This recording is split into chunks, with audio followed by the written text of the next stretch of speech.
Roberta Metsola, the President of the European Parliament.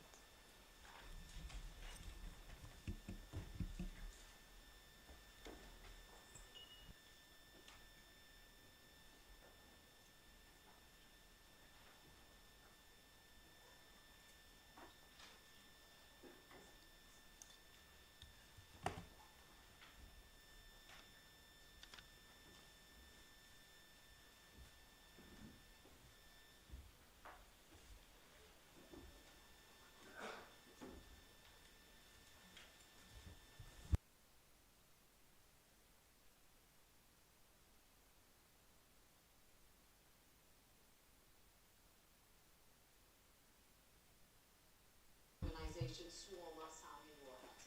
Thank you for inviting me to address you at the opening of the EU-Sámi week. This week is a great opportunity to raise awareness, create links, and strengthen the partnership between Sámi and the European Union. As the EU's only recognized indigenous people, I want to commend you, the Sámi people, for your proactive approach. It is my great pleasure to welcome you at the EU-Sámi week in Brussels. I know that one of the biggest challenges for Sámi people, for all of us, is climate change. And the fast-warming Arctic region is cause for great concern. I couldn't agree more with the President of Finland, Sauli Niinistö, who at the UN Climate Change Conference in Glasgow said very clearly that if we lose the Arctic, we lose the globe. We need to look carefully at what happens in the Arctic, as it will not only influence the Sámi people, their livelihoods and their culture, but civilization as a whole. We need to take action, and that is why the measures to limit greenhouse gas emissions are crucial. The European Parliament is well aware of these challenges. We were frontrunners with the 2008 adoption of our resolution on Arctic governance, which prompted the Commission's communication on the EU and the Arctic region. Most recently, last October, the European Parliament adopted a resolution on opportunities, concerns, and security challenges in the Arctic. Despite difficulties caused by Russia's ruthless war in Ukraine and our obligation to cease cooperation with Russia also in the Arctic fora, we recognize that the region's geopolitical importance is growing. And this is why it is imperative that the EU's Arctic policy takes into account the pressing challenges relating to climate change, as well as the growing geopolitical and security significance of the Arctic. In doing so, it must serve the interests of EU citizens, most importantly those living in the Arctic, and of the indigenous peoples in particular. Life in the Arctic and in the northernmost parts of Europe is unique and should be appropriately accounted for in EU policies. Let me assure you that the European Parliament also pays great attention to the preservation of indigenous peoples' cultures, traditions and languages. Capacity building and genuine dialogue at all levels is necessary for the balanced development of the EU's northernmost regions. And as one part of this, I am happy to inform you that we are looking at the possibility for the European Parliament to co-host the Barents Euro-Arctic Council Indigenous Peoples Summit in March 2023 in Brussels, which will be an opportunity to continue our discussion. The European Parliament has been a long-time supporter of strengthening links with the Arctic region. I am optimistic that your work here with the EU-Sámi week will be a catalyst for this renewed cooperation.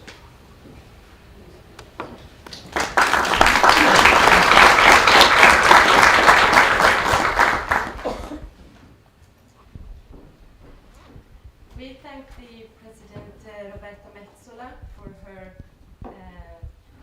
her opening remarks and her message to us today, even though she unfortunately could not be here in person. And now I turn to Ms. Petra Laiti, the chair of Suomi Nuoret, the youth organization on the Finnish side of Sápmi, and the partner together with Sámi Council in the project organizing this event. Please, Petra. Distinguished guests, friends, relatives, opa ja viljat, puerrepäiviä ja puures pohtin. On behalf of Suomi Nuoret, as one of the partners on the project filling the EU-Sápmi knowledge gaps, it is an honor and a privilege to welcome you to the first EU-Sámi week here in Brussels. In 2022, the EU declared the European Year of Youth as a recognition of the sacrifices that young people have made during the pandemic. This project, in many ways, this initiative aligns with these ambitions. We have had a strong youth voice in the project from the beginning, all the way from the planning phase to creating job opportunities for Sami youths interested in international cooperation. And I'm very pleased and proud to say we're only getting started. I'm very proud to tell you about the new work that we have taken upon us by establishing the Sami EU Youth Idea Lab, many of whom are already present here today. The work has already begun, and I hope that all of you will use the opportunity during these days to talk to the members of the Idea Lab specifically. And I also hope that this initiative will facilitate next steps in creating EU youth policy that will also include and target Sami youths in a relevant way. Earlier this year, I was in Venice, witnessing a historic first. Many of you were also there. It was the opening of the Sami Pavilion at the Venice Biennale. And at the Sami Pavilion, 3 Sami artists brought forth their stories, their tales of culture, identity, struggle, and coexistence. One of the artists, Sami writer Paulina Feodorov, brought a message to the biennial guests that the world's indigenous peoples and non-indigenous peoples have never been properly introduced to one another.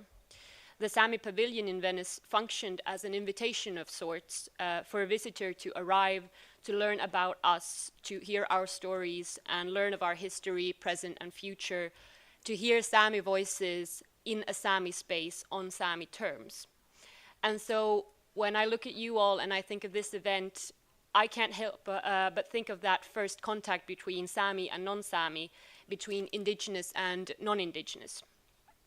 Here we are, we Sami, ready to extend that invitation to you, to Brussels, to the European Union. This event, these sessions and discussions are a part of the indigenous-led initiative to present ourselves to the rest of the world with our own voices, on our own terms, in hopes that we would also be included in these chambers of power. For it is power that we are here to talk about. As indigenous people, we are no strangers to power.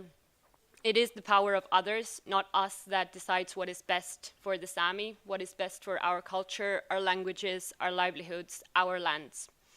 Strangers wield power over us with such ease that we sometimes forget it was not meant to be this way. We know power when we see it, because in many ways it is the one thing we are consistently denied access to. The only hope we have is for someone to lend it to us, to teach us their ways in hopes that it will help us preserve our own. And the indigenous people of the world know that we need the rest of the world. But what the rest of the world still has yet to realize is that you need us just as much. We know that knowledge about us, our ways and our rights is a benefit to the decision maker. Where our lands and livelihoods are protected, the harsh nature of the Arctic flourishes. Where our rights are respected and put into action, sustainable balance between indigenous and non-indigenous can exist. Where our traumas and our pain is heard, we see ourselves heal, we see ourselves live to see another day. Where our youths and our children learn our languages and speak words to us that we ourselves never even knew, we see hope in the future. And so that is what we have to offer. Knowledge about ourselves, about our vast, diverse, flawed society surviving against impossible odds. Through us, you can learn what the EU blind spots are in its own member states. You can learn about cross-border cooperation like you've never seen before, about conferences that rival the EU in amount of languages interpreted, with only a fraction of the resources, I might add. You can learn about how we built our democracy on the shoulders of tiny civil society organizations, how entire languages have come back from the brink of extinction, how fish have returned to rivers thought dead. You can learn of the culture that has sustained the Arctic since time immemorial and that still protects an enormous reserve of coal, the lungs of the Arctic, if you will. Learn about all that we are, the ways that we exist, not thanks to, but in spite of the powers all around us. So no, we are no strangers to power, but we have a lot to learn about using it, about exchanging it as equals to others. So for these discussions, this day and many years to come, this is my humble request. Teach us how, teach us when, teach us where, and in return, let us teach you why. Olukihtu, thank you very much.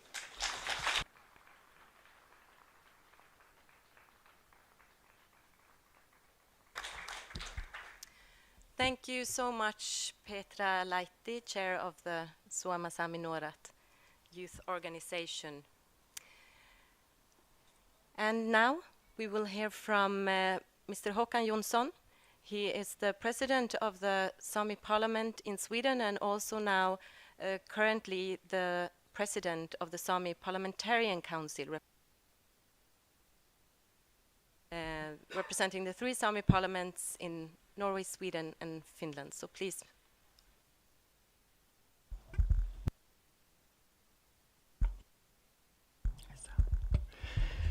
Keito, thank you so much. It's a great honor to be able to represent the Sámi people here in Brussels. The Sámi, the only indigenous people in Europe, live in the northernmost part of Europe as they have done for countless of centuries. We have adapted to the cold northerly climate with all that entails. Today, we are living under changed conditions, in particular because of changing climate, but also because our traditional lands are becoming subjected to exploitation due to the green transition. Forestry, hydropower, mining, railways, wind power, and all the infrastructure needed for this are making big scars in the land that we have conserved for millennia. To us, our land is a basis for our industries and culture. It is indeed the fundament for our continued existence. The green transition is important to save the world from the negative effect resulting from industrialization. But in transition process that is going on now, it is important to listen to us, not least for our traditional knowledge. Also because impact of climate effects is several times greater in the Arctic than in most other places in the earth. Therefore, we hope and believe that in the future we can establish some kind of Sámi platform in Bristol. We can help shape the future, not only for the Sámi. We can be a resource for European society as a whole. I will end with a poem by Pauli Sutsi, a Sámi man who was born in the early 20th century. Paulis lived by the lake, which was water regulated. Drowned shore. I understand nothing. My soul despairs. Look around. Entire settlements are gone. Strangers have drowned them. Their need has no end. Standing on a shore with no shore. Look around. Old shores are no more. Strangers have taken them. Their need has no end. I see people struggle in the open water storm. Look around. The right that was ours is no more. Strangers have taken it. Their need has no end. Those who went before us were a harder breed. Look around. Strangers abuse us. Their need has no end. Thank you. Keito.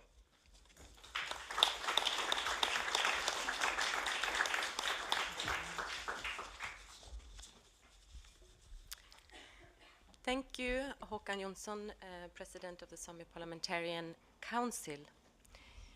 And now I'm happy to present Ms. Heidi Hautala, and she's the Vice President of the European Parliament. Please, Ms. Hautala, the floor is yours. Yeah, thank you. Good morning, Sámi friends, guests, and thank you, Commissioner, for being here. As you heard the President of the European Parliament, Roberta Metsola, thanking you for your proactive approach. And I think this is really important, that it's not the first time that the Sámi people are visiting different parts of the European Parliament, but I think this is the first Sámi week. And certainly this will lay the foundation for a more close cooperation and maybe a common strategy between the EU and the Sámi people. In that sense, I think this week is invaluable.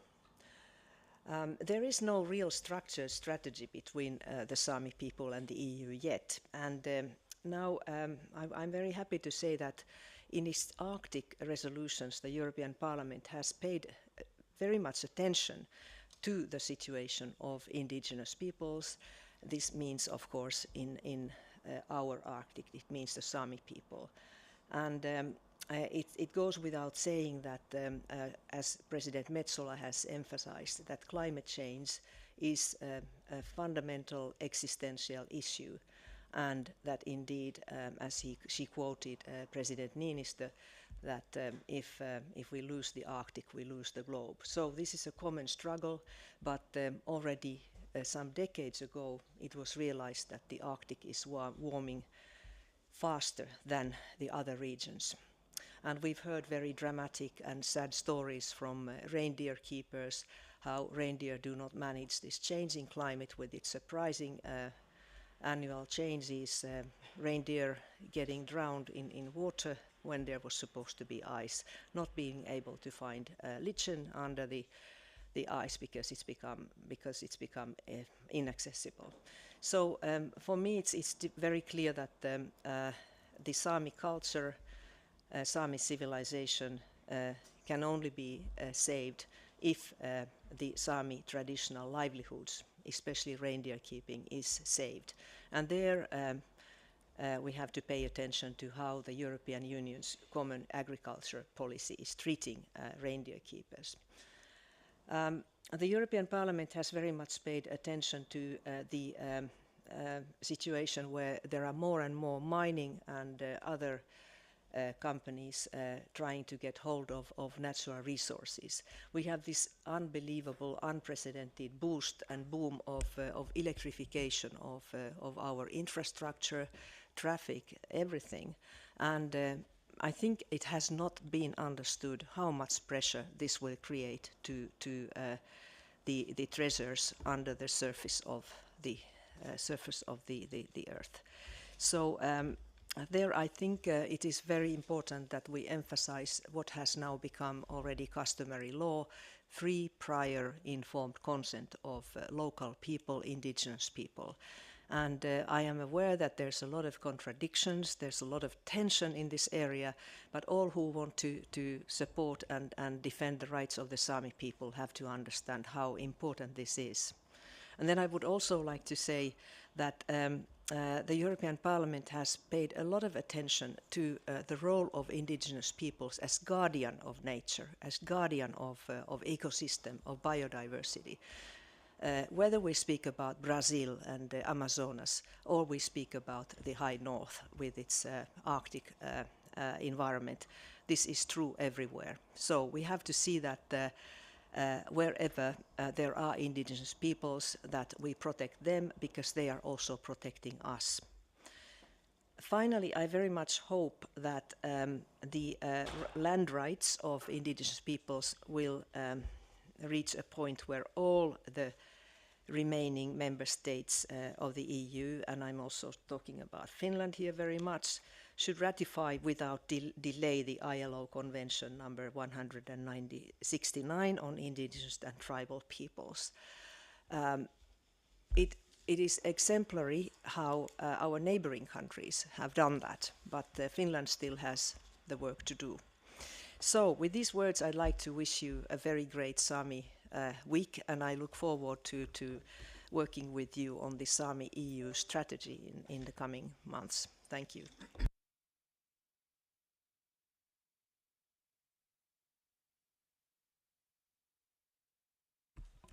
Thank you so much for those words, Saida Haitala.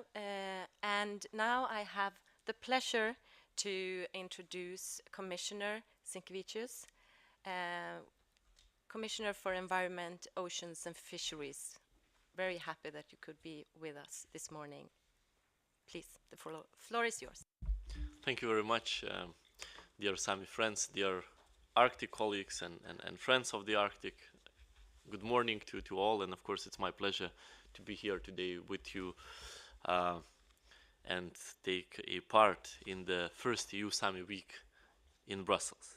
This is a celebration of Sámi culture, but it's also a great opportunity to deepen the ties between the European institutions and the Sámi representatives.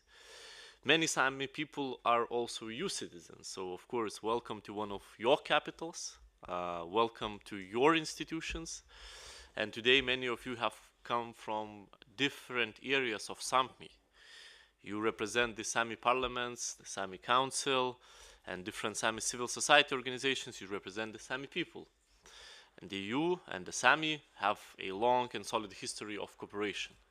Already in 2016, the European Union's Arctic policy reflected the important role of indigenous people, and the 2021 update of our policy reinforced the EU's commitment to the indigenous people of the Arctic.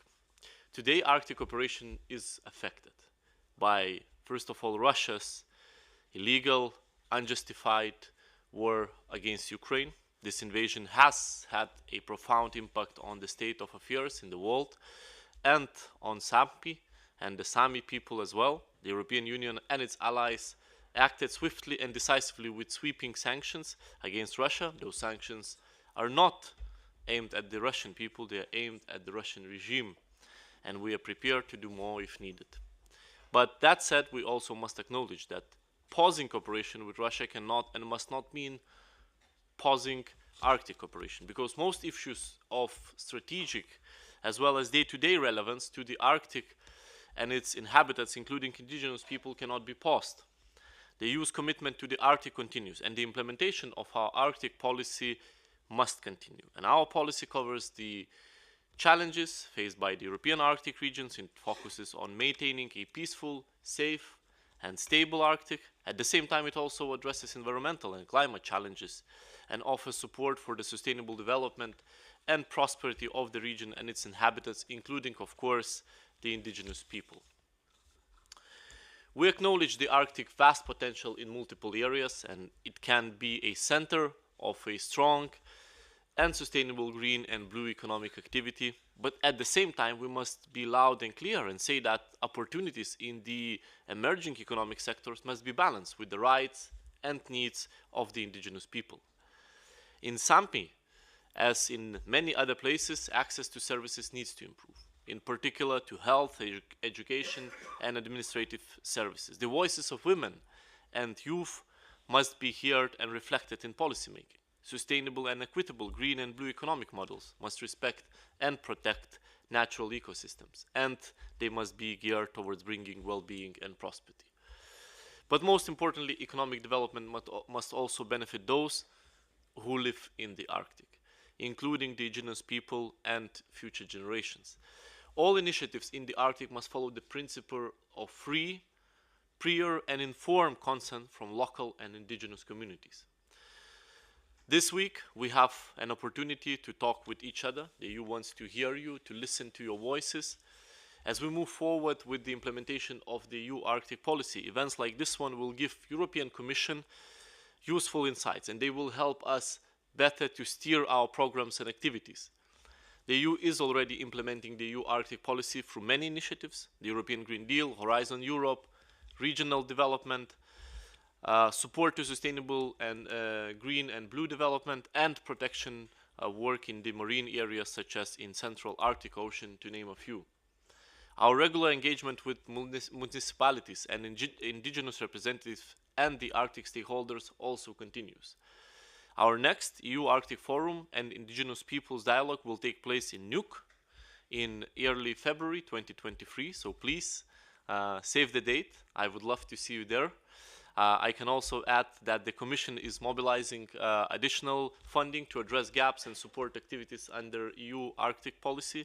This funding will have a regional and youth component with a strong gender approach and focus on indigenous communities. It will help foster people-to-people contact and dialogue while addressing the challenges linked to climate change. Sápmi is the vibrant, diverse and dynamic homeland of the people living across 4 Arctic states. And this first EU-Sámi week is a great opportunity to bring Sápmi and Sámi culture to the EU.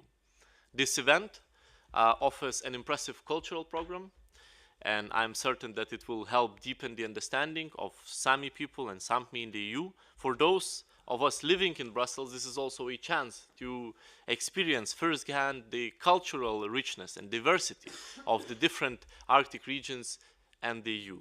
So this week is an opportunity to bring the Sámi point of view to the heart of European institutions here to Brussels. So of course we look very much forward, and I thank you very much for your attention.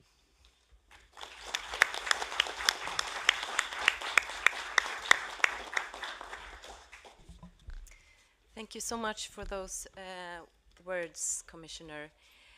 And now we will hear from Vice President of the European Commission, Commissioner Dubravka-Šuica. I'm delighted to address you on the occasion of this high-level opening session of the EU-Sámi Week. You are probably surprised to see the Commission Vice President for Democracy and Demography making these introductory remarks. It may be unexpected for you, but I wanted with this address to demonstrate how important the Sámi community is in relation to both sides of my portfolio, democracy and demography. From the democracy point of view, because we have just concluded this intensive process of reflection on the best future for Europe, and this reflection goes hand in hand also with strengthening the partnership between the European Union and the Sámi, and with the increasing visibility of the Sámi among EU decision makers. From the demography perspective, because you are part of this precious diversity of demographic landscape of European territories, and the demographic challenges you are facing, such as aging or depopulation, are very similar to what we have across the European Union. It is clear that the European Union plays its role in sectors that have an impact on the Sámi way of life, such as climate and environment, agriculture, education, culture, and research. That is why we need to create opportunities for dialogue to jointly deliver better results. It is another lesson that I have learned from the Conference on the Future of Europe, the huge advantages of cross-fertilization that result from this mutual cooperation. I always say that there is a third transition that is underpinning the 2 transitions that Europe is going through, the green and the digital one. And it is the demographic transition, because unless we factor demographic change into our reflections, our policies cannot be successful. Let me take the key example of climate change that the Sámi community is particularly vulnerable. Because you see the impacts of climate change firsthand on a daily basis. The Arctic region has warmed 3 times as fast as the planet as a whole on the average during the last 50 years. And unless we factor your knowledge and your experience on climate change and your traditions in our approach towards our northernmost regions, we will not be able to effectively preserve the unique nature of the Arctic. Cooperation around these challenges is absolutely essential. We want to see the European Union making a difference here. The Green Deal is a commitment to which all regions contribute, also through cohesion policy programs, and you are the experts on your regions, and you can play a key role in mitigating and adapting to climate change. And for that, the European Union offers numerous possibilities to fund Sámi projects under cohesion policy. I'm obviously particularly mindful of the demographic challenge in the northern regions. We see an aging population and more people moving away from rural to urban areas, especially young people. Community-led local development is very important here, as it is fostering the climate for innovation and entrepreneurship. This is why in our long-term vision for rural areas we have sought to go beyond the usual definitions of rural policy. We wanted to go beyond these to be able to truly harness the full potential of these regions. These are also goals that are supported by European Union cohesion policy. Our programs finance projects in the fields of Sami culture, Sami businesses, and entrepreneurship. In terms of participation and governance, I am particularly pleased that Sami representatives are strongly involved in the preparation and implementation of these programs. The most outstanding example is the Interreg Nord program between Sweden, Finland, and Norway. I was impressed to learn that in this program, Sami have a dedicated steering committee for the selection of Sami projects. The new Interreg Aurora program, which is now taking over this cooperation, will continue the tradition. Sami representatives have also been part of the co-decision-making body that has been preparing the program. The involvement of Sami representatives has also been fruitful in the preparation of the new regional EU programs in Sweden and Finland. The EU joint communication for the Arctic adopted in 2021 is another commitment by the European Union to have a strong presence in the Arctic for a peaceful, sustainable and prosperous Arctic region. Recent geopolitical developments add a particular angle to this commitment. We have committed to taking action to tackle climate change and environmental degradation, and to supporting inclusive and sustainable development of the Arctic, focusing on the needs of indigenous peoples. From both sides of my portfolio, I am particularly pleased that the Arctic Stakeholders Forum and the Indigenous Peoples Dialogue are now an integral part of the European Union's Arctic policy. We are committed to advantaging research on the social and demographic impact of changes in the Arctic, and to involving women, young people and indigenous people more in decision-making processes. It is essential that Sami people are included in European Union policy making and that there is fluent communication between Sami representatives and EU decision makers at all levels. This week's conference is an opportunity to develop relationships and to build on the good cooperation that we already have. Dear participants, I wish you all a very fruitful and productive week.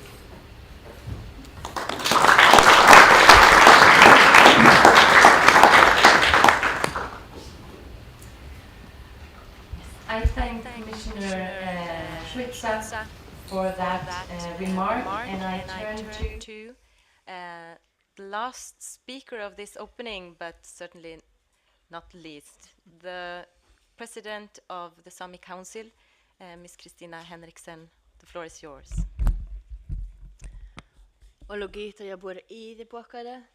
Thank you and good morning to everyone. It's a true honor and with great joy that I welcome you to the opening session of the EU-Sámi Week, the first ever.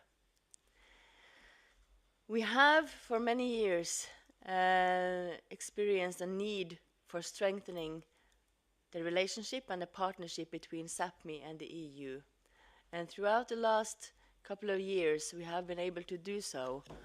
And I'm happy to congratulate our fabulous team that have been running this project from Sámi Council and Suomi-Sámi Nuorat. We have an excellent staff that has arranged courses aiming at the Sámi population learning about the EU. We have had experts shaping the EU-Sápmi strategy that you will be acquainted with later. And also now we have the great finale with the EU-Sámi week. That is only the first big event, Sámi event in Brussels, we hope. I'm happy to say that when we have arrived in Brussels, we have been met with respect and a sincere wish for dialogue and to have joint discussions. And that is the reason why we can join forces here today, to try to find a way of having or strengthening our partnership, to find good solutions that also benefit the Sámi people and are not too harmful for us. Talking about members and non-members, we are one people in 4 national states. Some of the states are members of the EU, some are acquainted with the EU, and some are certainly not. As you will witness here today, we have representatives here from 3 out of 4 national states. As has been mentioned already, obviously, the Russian invasion in Ukraine is affecting the Sámi people. It is affecting our cooperation. And we can only hope for peace in near future, and that we will again be reunited with our brothers and sisters that happened to be on the wrong side when borders were drawn, and now have the wrong citizenship and cannot be a part of our events for some time. However, we are not, as the commissioner next to me mentioned, we cannot stop all communication. And I will assure you that we have contact, although the formal cooperation is currently on a pause. I was asked yesterday from someone stationed in Brussels about our Sámi youth, because we have a wonderful and tremendously large delegation of Sámi youth with us here to Brussels. And I was asked if Sámi youth actually did want to stay in their home communities. Didn't they just want to go to the bigger cities to get education? And I am proud to say that our kids and our youth are determined to stay in their communities and determined to shape their future and determined to also continue with the local traditional Sámi livelihoods. Speaking about solutions to fight the impact of the climate change, the green transition and the Green Deal and the green and the blue solutions to find better solutions for energy, for instance, in the future. We need to continue the discussion from this event in order to look for and look good for better solutions than those who might actually exist today. We have been talking about land use yesterday and loss of land. But that has a greater dimension to it, because loss of land also leads to bad mental health for people. And loss of land and great pressure from industrial development and what is called economic development that benefit some more than others have devastating impact on Sámi people. And good mental health is important if we are going to have thriving communities also in the Arctic. I am honored to have had Suomi-Sámi Nuorat on our side during this journey through filling the EU-Sápmi gaps. And I hope and I trust that the Sámi youth will have a large part in the continuation of the partnership between Sápmi and the EU. I hope you will spread the word to all the other commissioners and to the other workers within the EU system, so that they can take up on what Petra Laiti said, that we can teach you and you can teach us, and we can go on a joint journey towards shaping our own and our joint future. I hope you will stay with us for this day, and that we are continuing tomorrow. And I am looking forward to what comes after.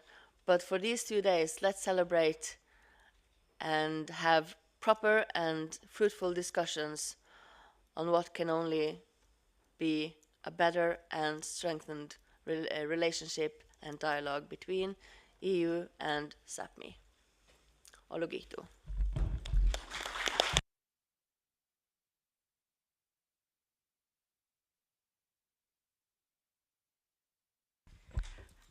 I thank all the speakers and for your opening remarks.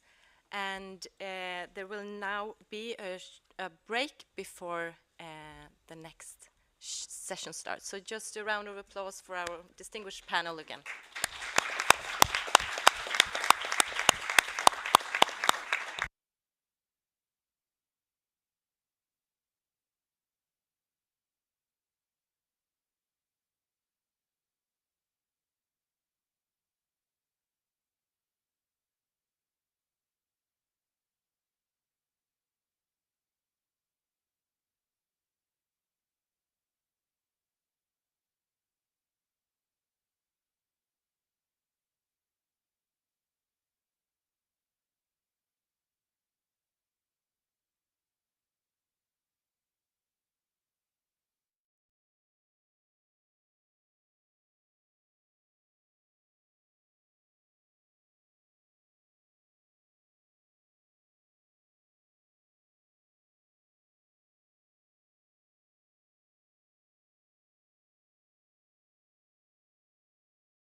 Ladies and gentlemen, we're about to start. Please find your seats. Thank you.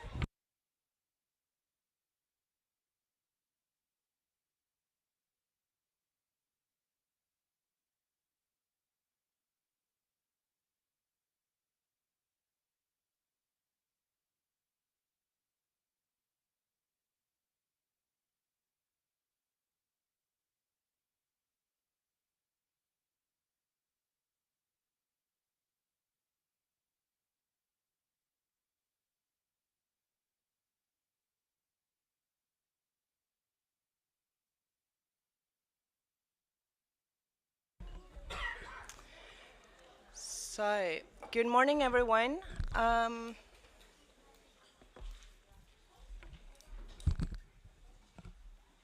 morning again. Yeah. Thank you so much for coming to this session, which is called EU-Sápmi Partnership Alliances for the Future. The program will consist of four.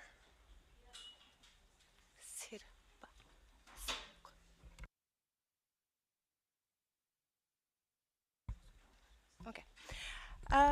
Yeah, this session will consist of four interventions, and then we will have a coffee break and end the show with a panel discussion.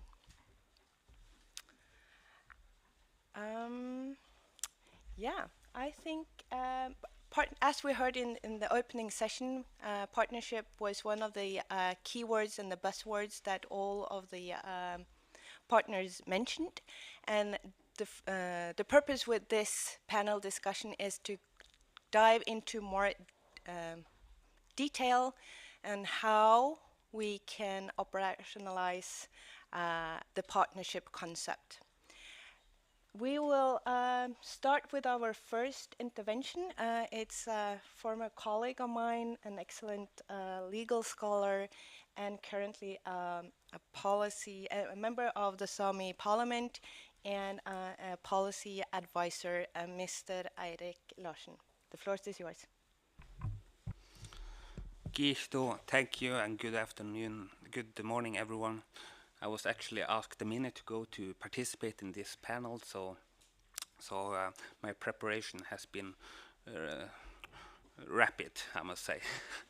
Allow me first to thank the Sami Council and the Suomi-Sámi Nuoret for organizing the Sami EU Week and for inviting the Sami Parliament to participate in this event. Allow me also to send warm regards from the Sami president in Norway, Silje Karine Motka. Due to the strike, she was not able to make it here.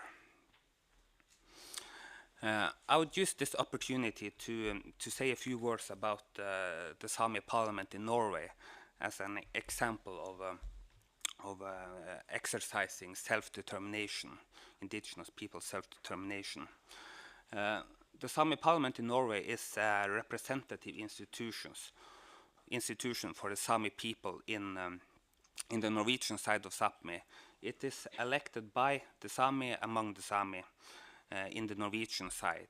We have approximately 20,000 members in our electoral roll, and it's increasing as we speak.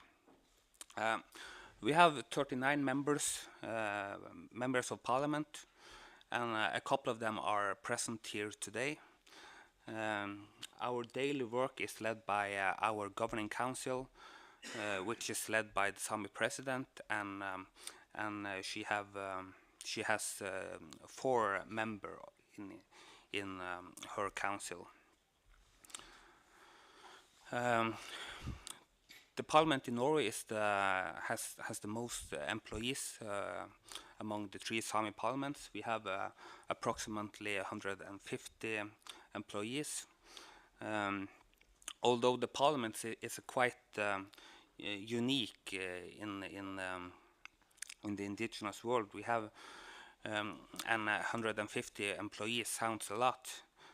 Our employees they have to cover all the Norwegian ministries' work, many counties, many municipalities, the Pan-Sami work, the international work, and of course the most important thing, to protect and to develop the Sami society and to make sure that Sami rights are respected. We have a common body, the Sami Parliamentary Council, which is led by Mr. Håkan Jonsson, the Sami president in Sweden, and the leadership is alternating between the three parliaments. We have also, usually we have participation from the Russian member, the Sami member organization in the Sami Council. And for the Sami Parliamentary Council and the Sami Parliament, it's important to have good dialogue with the Sami organizations and other institutions like the Sami Council, which Ella Merete spoke about yesterday. It's an old organization, the oldest one, and has long traditions working on Sami interests and rights, both nationally and internationally. So we have meetings where we coordinate, for example, in preparation for UN meetings, and we have a Sami tradition to deliver joint statements to the UN. And I see this opportunity to develop our cooperation further on within the EU system. And we also have a good Arctic collaboration. We have usually we have Arctic joint Arctic statements in UN meetings with the Inuit Circumpolar Council, and it is really important to join to have joint statements and to strengthen our voice together. I leave it with that, and I have another meeting back home digitally, so I have to leave the panel right away. I'm sorry for that. Thank you.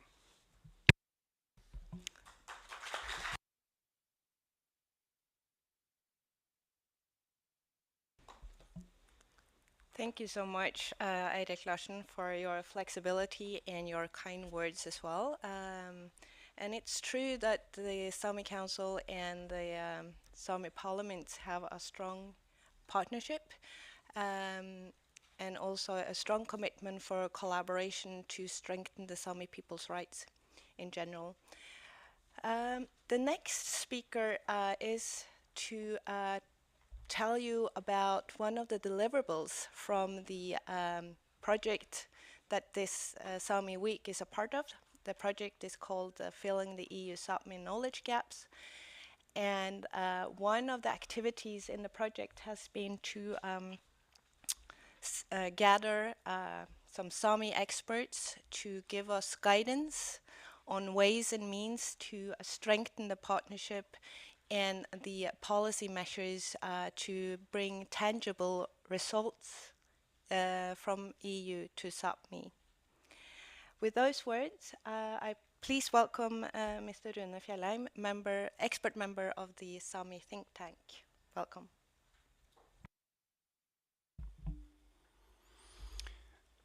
Thank you, Ella Merete. It's very nice to be one of the deliverables of closing the gap between the Sami and the EU. I've been an expert member within the Sami Council, EU-Sápmi Jurdabässi, and our members have been Birgitta Näkkäläjärvi, Lisa Holmberg, Erkki Bexelius, Susanna Israelsson, Eva Josefsson, and myself. And together with the staff of the Sami Council, we have, let's say, put it this way, it's a tale of a vision and a lot of actions. And when you put clever people together in order to think out loud, and with no responsibility of any consequences of whatever we propose, it still is a deliverable that tries to think out loud what closer cooperation between the EU and Sápmi could be. So I'll just start off with that and say that we, after many discussions and many meetings, we came out with a vision, which is that we want a thriving Sápmi for the Sami as one people, regardless of state borders.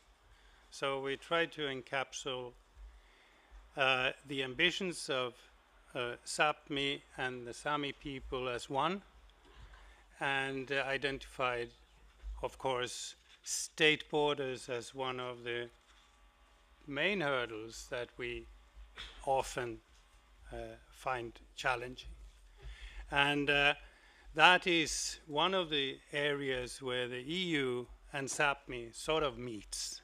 EU has been a project of building down borders, increasing cooperation, and trying to get rid of hurdles and potential hindrances when it comes to collaborating. And for us as a people divided by borders, that is extremely important to us, and we experience that as we speak, because our brothers and sisters from the Russian side are not able to even be here. So that's sort of just stressing the point. Let's see if we can move this on. And we have been quite sort of progressive, and I state this now because we have consistently formulated the actions in a way that is reflected here. EU shall. It's not should, could, probably if it's shall, because we wanted to challenge the system on areas that were obvious that could be of mutual beneficiary to us all. First of all, and that has been identified also yesterday, it is that the EU recognizes the Sami people as a people and an indigenous people within the EU. Like Elmerette excellently presented yesterday, the EU has a very prominent and very progressive and very concrete policy towards indigenous peoples, except for the indigenous people living in the EU. So that is the first challenge to the EU from, as we see it, as a think tank.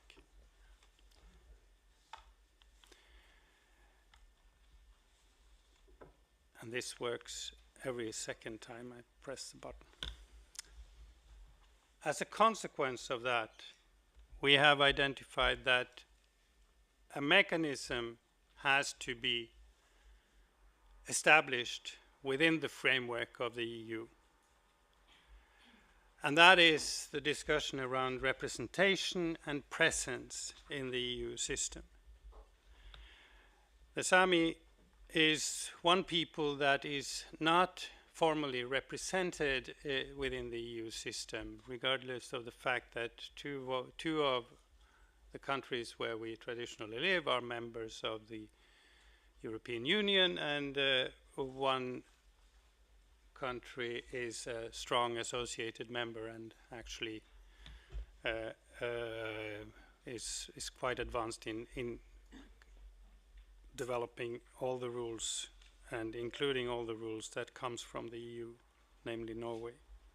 So we need a presence, and we need a presence with a mandate. So that's a challenge that goes also to the Sami side, organize so that potential representatives of the Sami people in within the EU has the necessary mandate to speak on behalf and can actually communicate back and have a constant dialogue, so that representativity is not questioned as such.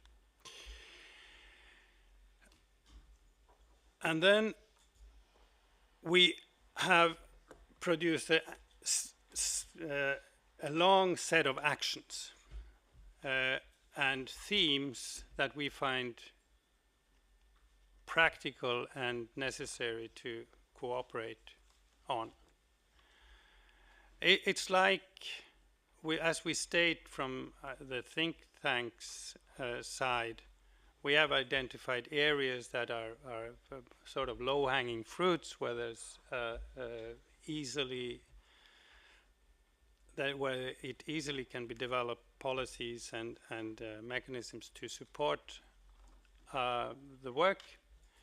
But this is, of course, up to our politicians at the end to decide on. But this is proposed. These are proposals from the think tank. So Sami capacity building is the first one.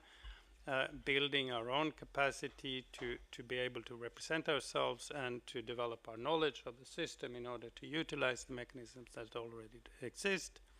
The second is work on Sami research. There is a huge interest from academia and also within many of the government institutions that operate in the Sami areas to know more about us and about the things that affects us. So cooperation on Sami research is the second one. Sami culture and art. The Venice Biennale was mentioned here. Sami artists are prominent and excellent and hold world class, and could be an area where we can cooperate even more. And hopefully and then the fourth one is work on Sami languages. As one of the some of the threatened languages in the world, the Sami languages need all the support they can get in order to thrive and develop, and where we can regain their position as functioning tools to communicate and advocate for ourselves. Sami youth is one separate area where we can cooperate. Sami entrepreneurship. We are now seeing a growing number of private entities that are developing their industries based on the Sami culture and its elements, and finding new markets where that can be done in a proper way and not only as a touristic sort of exploitation of our artifacts, but truly entrepreneurship based on our cultural elements. And that's innovative, and it's productive, and it's contributing to the society as a whole. And finally, climate justice for Sápmi.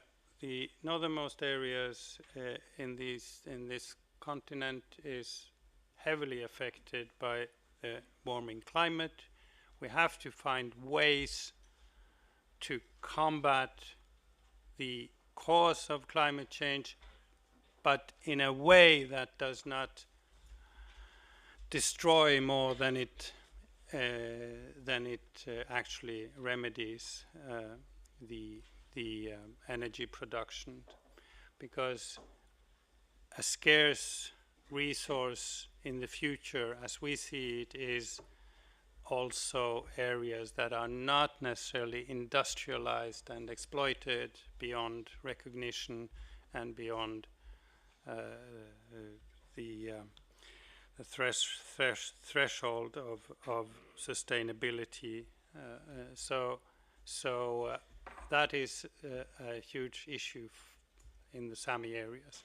But as I said, these are all policy elements that we have identified as potential areas for cooperation. It has not been our mandate to develop a policy program on behalf of the Sami people. That mandate we haven't had. We have been a group of free-thinking people that has identified some potential areas of cooperation. So this is the deliverable, and it's also found in the back of the room, so for every one of you to grab. Thank you.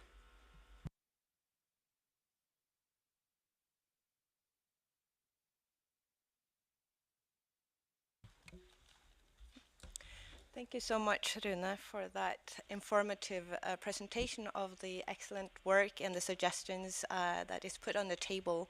And I hope that that will foster discussion and further partnership and collaboration in the future. I forgot actually to introduce myself when we opened the session. My name is Elle Merete Omma. I'm the head of the EU unit at the Sámi Council. And it's a privilege to moderate this session today.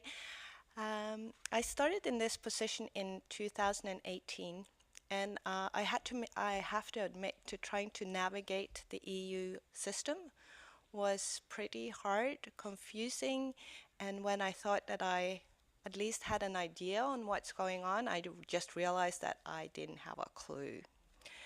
So what to do? Well, the first thing I did was to seek guidance. And our next speaker and host of this event, Mrs. Sirpa Pietikäinen, offered guidance and support in the question of raising Sámi issues. And I have to say that you are one of the main reasons that I actually dared to say, okay, let's do this, let's go and see what happens. So with those words, I leave the floor to you, Sirpa. Thank you, Elle, for your very kind words.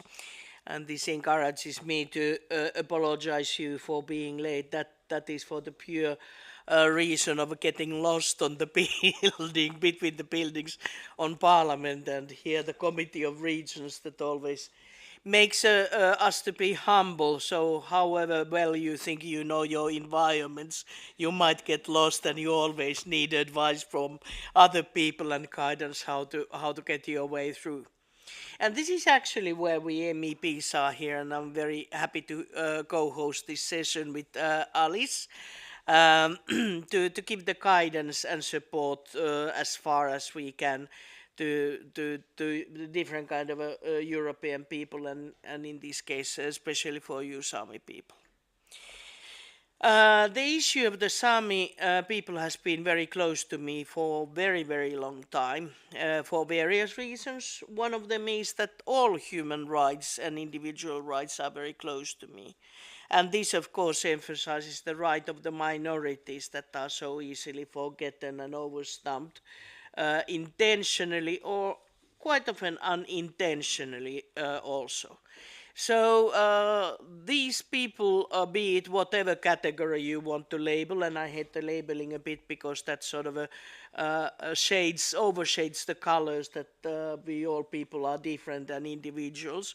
But anyway, if you do not have the co-defendants like Alice and myself and others, it's much harder to work your way through, and so I'm very happy if I could be of help, and I hope that we can be of help for you in the future.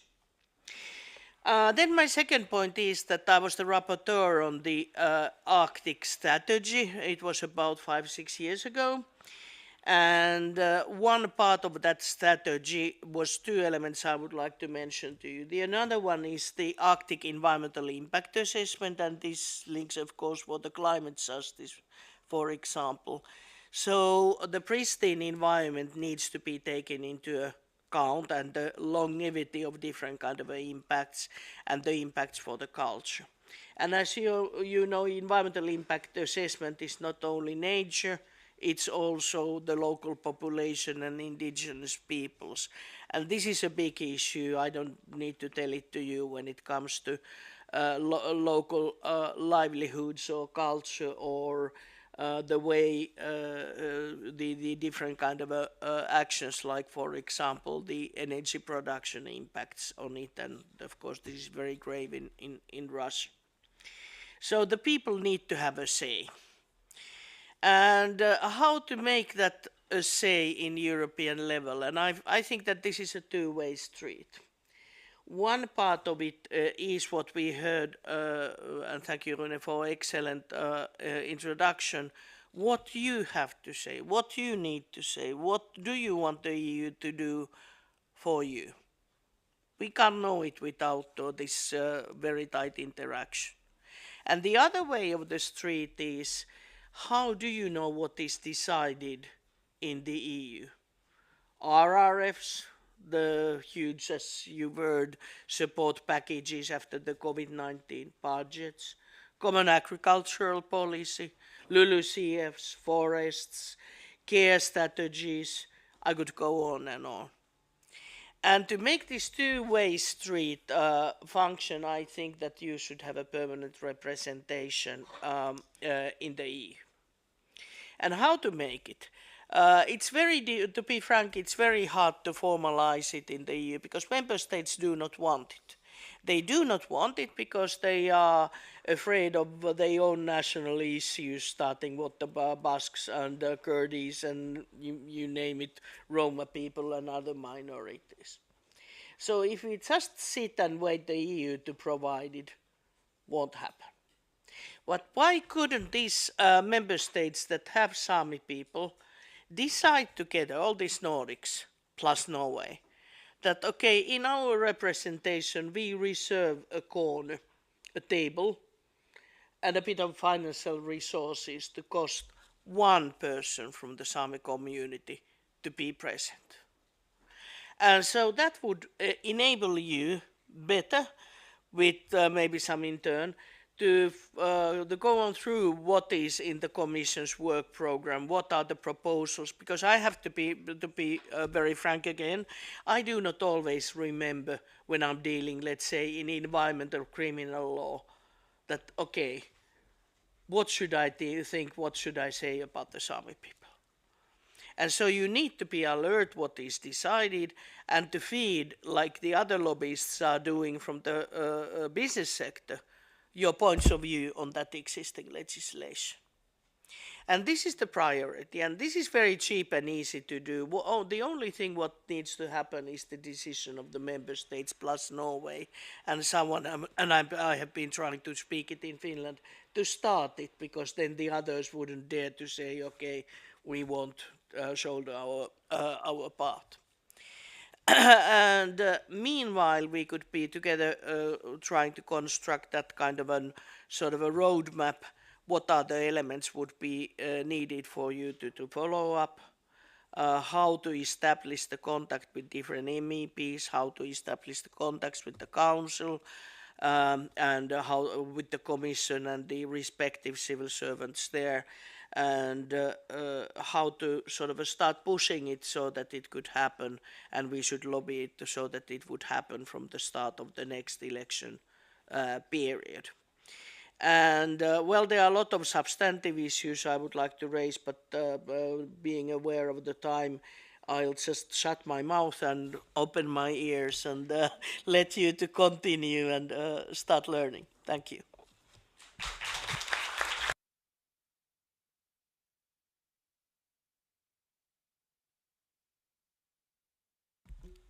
Thank you, Sirpa, for those concrete suggestions on how to do this.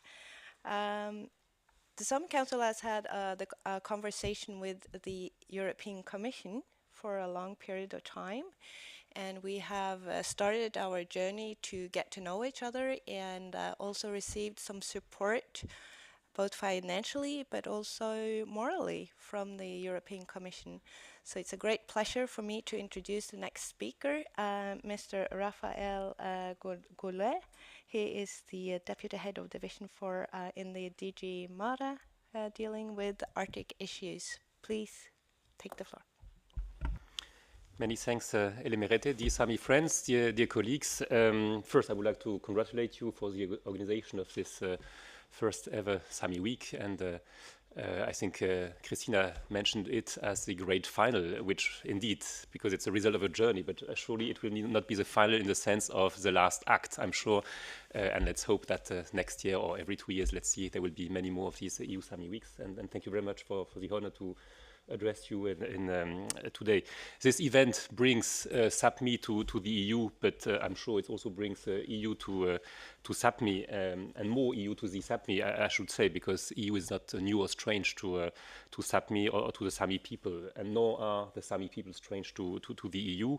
As my commissioner Sinkevicius said this morning, our EU policy for the Arctic reflects the very important role of indigenous peoples, and actually we try to design it in a way that all objectives indicated in the EU Arctic policy, which we adopted in October last year, benefit indigenous people.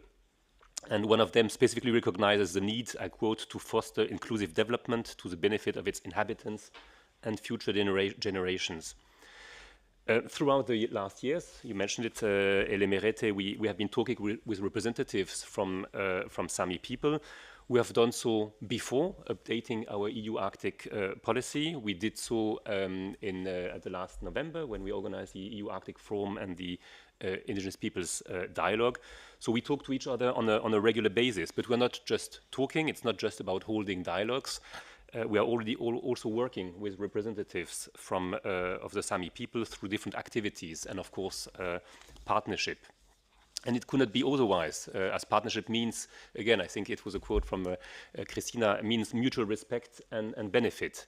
And EU-Sápmi cooperation is already in place and delivering results. The EU is funding, indeed, Sámi organization and Sámi-related activities, for example, through the EU cohesion policy programs, which were mentioned this morning by Vice President Šuica, supported by the European structural and investment funds, but also through Horizon Europe, through youth programs such as Erasmus, or through different grants awarded by the European Commission.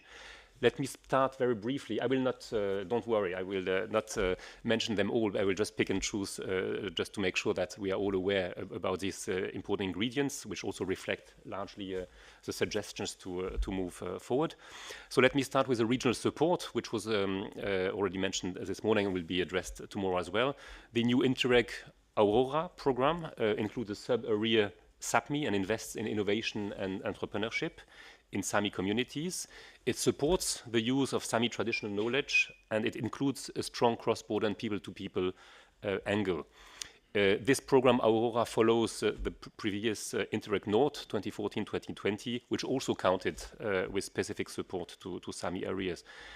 These Interreg programs have offered, and hopefully will for a long time will continue to offer, a prominent support to the preservation and development of Sámi languages and culture. I probably do not need to speak more about it because my good colleague Sławek Tokarski from the Director General for Regional Policy will speak again on this tomorrow. The EU is also funding activities in the Arctic, including Sápmi through Horizon Europe, our research and innovation framework program.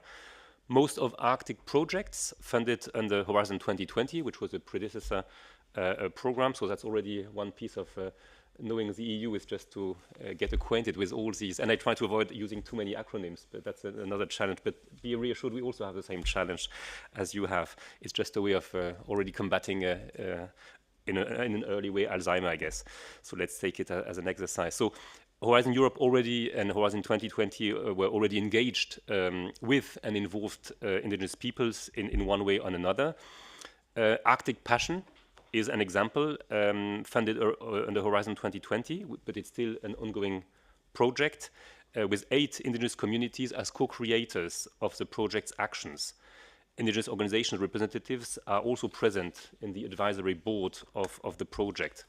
But we know that more can be done to further the involvement of indigenous peoples in research work and the co-creation of knowledge. And we are convinced of the necessity of paying more attention to local, traditional and indigenous knowledge and engaging communities in research work and uptake of results. We need to better understand the needs and views of indigenous peoples so that they can be taken into account in policy making. And to do this, we obviously need dedicated dialogue spaces. This is now happening through the Co-Create project. I'm quoting another project, part of the EU Polar Net project, which has dedicated work streams with indigenous peoples. Further to the Co-Create project, the Commission is working on improving its own methods for co-creation, so it's learning on both sides. The Commission's Joint Research Center is also working on co-creation and has recently published 2 reports on Arctic indigenous peoples and the use of traditional knowledge. And in April, it organized a first workshop on knowledge production in policy-relevant Arctic research.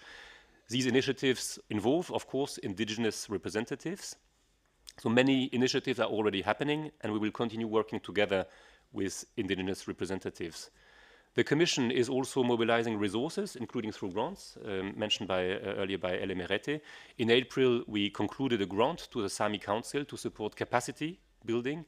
I guess when we speak of partnership, indeed, even more important than, in my view, than formalizing anything, it's really about making sure that the capacity is there. And the idea with this grant is to strengthen Sámi voices within the EU and to raise awareness between the Sámi people and EU institutions. This work builds on previous grants, which have in turn led to the organization of this EU-Sámi week. So we feel that these grants are delivering. We're also supporting the Arctic youth with a strong focus on gender and indigenous people. Here I'm talking about upcoming grants to involve the youth in the implementation of the EU Arctic policy through the Arctic Youth Dialogues. This initiative is based on successful related actions engaging young people on policy debates, and we expect the call to be published after the summer and the grants to be awarded in early 23. I can also add that project proposals to support Sámi language and culture are eligible for funding under Erasmus Plus and Creative Europe programs, for which maybe more knowledge is needed to seize the opportunities. These examples illustrate that the partnership between the EU and Sápmi is already existing. They also prove that it is strong, multifaceted, and that it is delivering results. There is, of course, more that can be done to improve the partnership between the EU and Sápmi, for instance, through further dialogue and cooperation with the Sámi parliaments. And despite the absence of the 3 Sámi presidents, we are very happy to have many representatives from the Sámi parliaments. This Commission is always open to explore options and ideas, keeping in mind, of course, what our competences are of the European Commission and to respect the subsidiarity principle. In the last years, we have learned much from the Sámi people, from their unique perspective, and from their approaches to protecting and working with nature. Our dialogue is ongoing. We have also worked together, providing funding and supporting capacity building in Sámi organizations, but also introducing and developing more inclusive processes, for instance, in co-creation in research projects. The EU supports Sápmi through the EU Arctic policy, through Horizon Europe, through regional cooperation or cultural funds, and through specific grants supporting Sámi representatives, Sámi youth and Sámi women.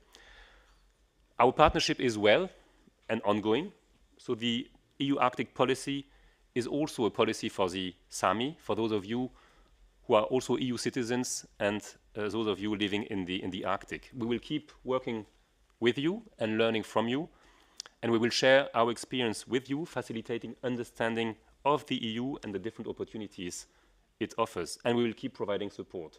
And as you could listen, not now, but just this morning with the noise and also seeing outside, you can see that Europe is a permanent construction site, and I hope we can continue to build it together. So thank you very much for your support and for your attention.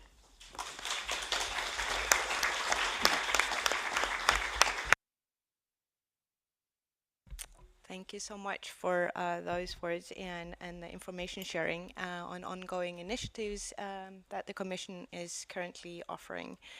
Yes, it's true that DG Mara provided a grant to the Sámi Council, and one of the activities in the project is trying to translate the European Green Deal to a Sámi context and see and understand it through using a Sami lens. So that is something that you should be aware of, and please, we're open to feedbacks and input in that process. Our next speaker is here to talk about EU taking actions for indigenous people's rights and participation globally, and the role of Sápmi. I am happy and delighted to present Ms. Luisa Ragher. She is the head of division for the Human Rights Division at the European External Action Service. And for those of you who do not know what the European External Action Service is, that is basically the foreign ministry of the European Union. Thank you. The floor is yours. Thank you very much, Elemeret, and thank you for inviting me here today. It is really a great pleasure to be with you. And the navigation of EU institution works. Indeed, we are. You mentioned that was a challenge. Indeed, we are the other hand from the Commission. We work on external aspects. So I will be able to give you a perspective which is more global on the on what we do in the European Union to support the right of indigenous peoples globally. And let me start by saying that we have seen some important gains to the recognition of the right of indigenous peoples in many regions of the world, but we have also seen many setbacks. And the first thing that comes to mind when we talk about setbacks are the troubling high numbers of indigenous leaders and indigenous activists that have been killed and are killed year over year in many parts of the world, and are killed simply because they want to affirm the right on their land, the land on their ancestral land, and the environment that is their environment.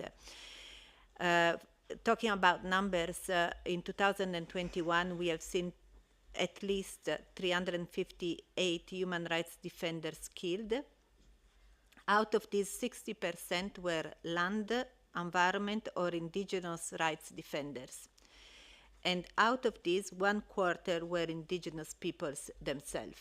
So the number is very, very high. We have projects to protect human rights defenders, and we focus very much on environmental human rights defenders because those are the ones more at risk, with indigenous peoples included. And these numbers speak really to the necessity of providing support to indigenous peoples' rights. A lot remains to be done, and though we focus very much on this, a lot remains to be done, and we welcome that the Sámi are so active in Europe, but are so active also in the international scene, and I have to say that working with you also allows us to have a broader network, a broader entrance point. So we are partners in this endeavor. Let me talk briefly about our human rights policy and indigenous rights policy that is part of it. And as Mr. Rune said earlier on, the EU has a progressive policy for indigenous peoples. Yes, I think we do. And I would like to highlight a little bit what we do in terms of protecting the rights of indigenous peoples. First of all, indigenous people's rights are an integral part of the European Union human rights policy. Our human rights policy is codified in the EU Action Plan on Human Rights and Democracy for the period 2020-2024. This is the action plan that drives our policy towards third countries, not human rights within the European Union, but human rights in third countries. And it is a policy that has been agreed, it's quite unique, it's been agreed with all 28 member states and adopted by the foreign ministers. So it binds the European Union institutions, but also all member states. And as part of this policy document, we have committed to support indigenous peoples by promoting their participation in relevant human rights and development processes, and also upholding the principle of free, prior, and informed consent, which is a core principle of the UN Declaration on the Right of Indigenous Peoples. We seek to integrate human rights and the rights of indigenous people in all aspects of our external policy, but also our cooperation, trade, and environmental policies. We have focused very much on the environmental policies earlier today, but we have to focus equally on our cooperation and trade policies and our external policies. In multilateral fora, including in the Permanent Forum on Indigenous Issues, we wish to commend the active participation of the Sámi people in this fora and our close cooperation there. We have used the opportunities of the UN Permanent Forum to stress our support for the Sámi and for indigenous people's rights more globally. I would like also to mention some of our concrete support measures globally, so not specific project, but a global approach. First of all, the right-based approach to development, which encompasses all human rights, including the rights of minorities and the rights of indigenous peoples, is a key vehicle in our external action for integrating the support of indigenous peoples in the implementation of the Agenda 2030 on sustainable development. But we also have been providing direct support to indigenous peoples organizations as well as to civil society organizations working on protecting the right of indigenous peoples.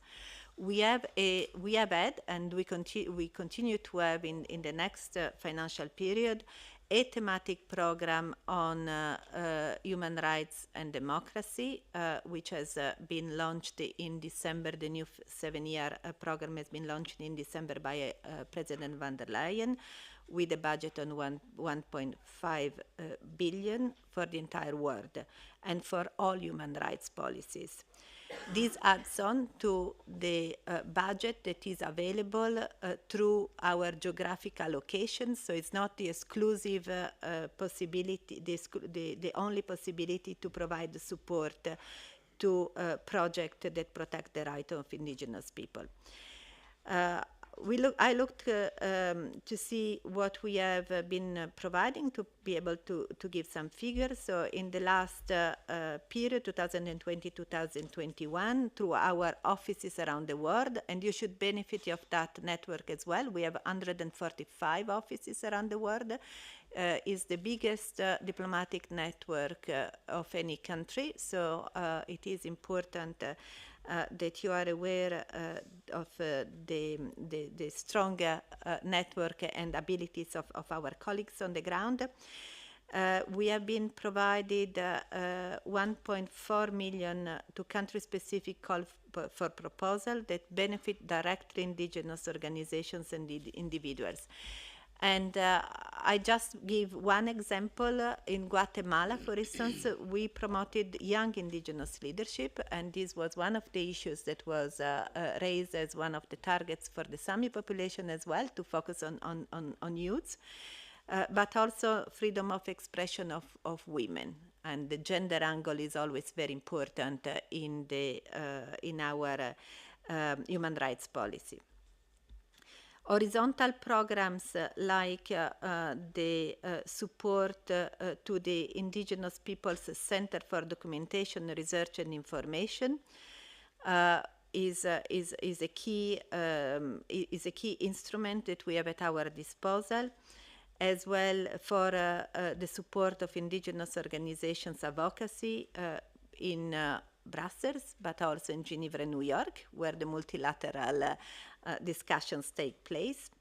Another project which is important in this regard, and I presume you are familiar with that, is the Indigenous Navigators Project. We are consolidating the work of the Indigenous Navigators Project, which is, and for those that are not familiar, a community-based mapping tool by Indigenous peoples, for Indigenous peoples to support their advocacy and initiatives. So it is by and for Indigenous people. So we are consolidating the work of the Indigenous Navigators Project in 14 new countries with 80 additional Indigenous communities. So we are continuing this and enhancing this project. But project is not all. We also make good use of our political dialogues and human rights dialogues. We have political dialogues with most of our partner countries, and we have dedicated human rights dialogue with around 60 countries around the world, and this is quite unique. And as part of our political dialogue and human rights dialogue, we always human rights dialogue, of course, we always raise human rights, but political dialogues as well. We always have a human rights component, and with countries with indigenous population, indigenous rights is part of the discussions. We had last week the dialogue with Brazil, and it was a sad moment for indigenous peoples in Brazil. The day we held the dialogue, and the indigenous people's right was a part of our agenda. We had consultations with Canada and with New Zealand, and there as well, of course, indigenous people's right is part of the agenda. So it's not only project, but it's also political advocacy that is key in our policy priorities. The key principle that we pursue and we stress in our discussion is the full participation and the free, prior, informed consent of indigenous peoples, and this is put on the table in a very systematic manner. This is also central for not our perspective, but also from your perspective. So it is important that we join forces in this, and I want to reassure you that we really are keen to make this happen in a systematic way. Dialogue and consultation is one thing, but as Mrs. Sirpa mentioned earlier, is your voice that is important to us. And I would like to mention that in order to better understand and have recommendations directly from indigenous peoples communities, we had organized a year or so ago here in Brussels an expert discussion with 7 indigenous social cultural regions in the world, and we are still implementing the recommendations that we received. As EU officials, we cannot operate in isolation. We really need to hear what is important to you in order to then translate that in concrete recommendation and hopefully in policy actions. So this is really where our interaction is important. I'm not talking about the Arctic policy because it's been covered in many discussions already, but of course this is a key instrument at our disposal. So I would like just to conclude by saying that we cherish dialogue and open exchanges. It's the first time I'm here and meet you in this context. I hope there will be many other opportunities. I encourage you to communicate your concerns, your priorities, and any issue you may have. Of course, we are the External Action Service, but we operate very closely with the European Commission and with other institutions, and it is our endeavor to do our utmost to protect the right of indigenous peoples. Thank you very much.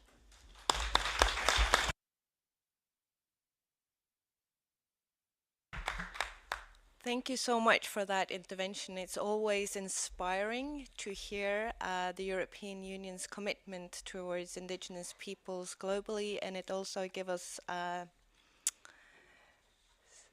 we realize that we have something to work on when it comes to the internal level. Rune Fjellheim has asked for the floor, and while he's speaking, perhaps my partner in crime can come up here and assist me. Thank you. Yeah, sorry for taking the floor again. It seemed like some of my slides jumped twice and an important issue then got lost. Just to say that our suggestion is that all the actions and programs and plans is materialized and codified through a concrete partnership agreement between Sápmi and the EU. And we have proposed that that would be done by 2028. So that is our concrete proposal for actually make these policies and plans more concrete and substantial. So thank you. Thank you so much for that clarification. As a sign of our appreciation to the panelists, we have a small gift. It's a pin made of reindeer antlers by a local tuojar, local artist. It's to showcase the circular economy and also make you remember us when you are doing your decisions. We have currently come to the health break part of the program. We will have some refreshments out in the hall. And after the health break, we will reconvene at 11:20 with a panel discussion with some really distinguished and good, informative, and interesting guests. So, yeah, see you soon. Thank you.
We're about to start. Please find your seats. Thank you.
Can you please find your seats? We're about to start. Thank you.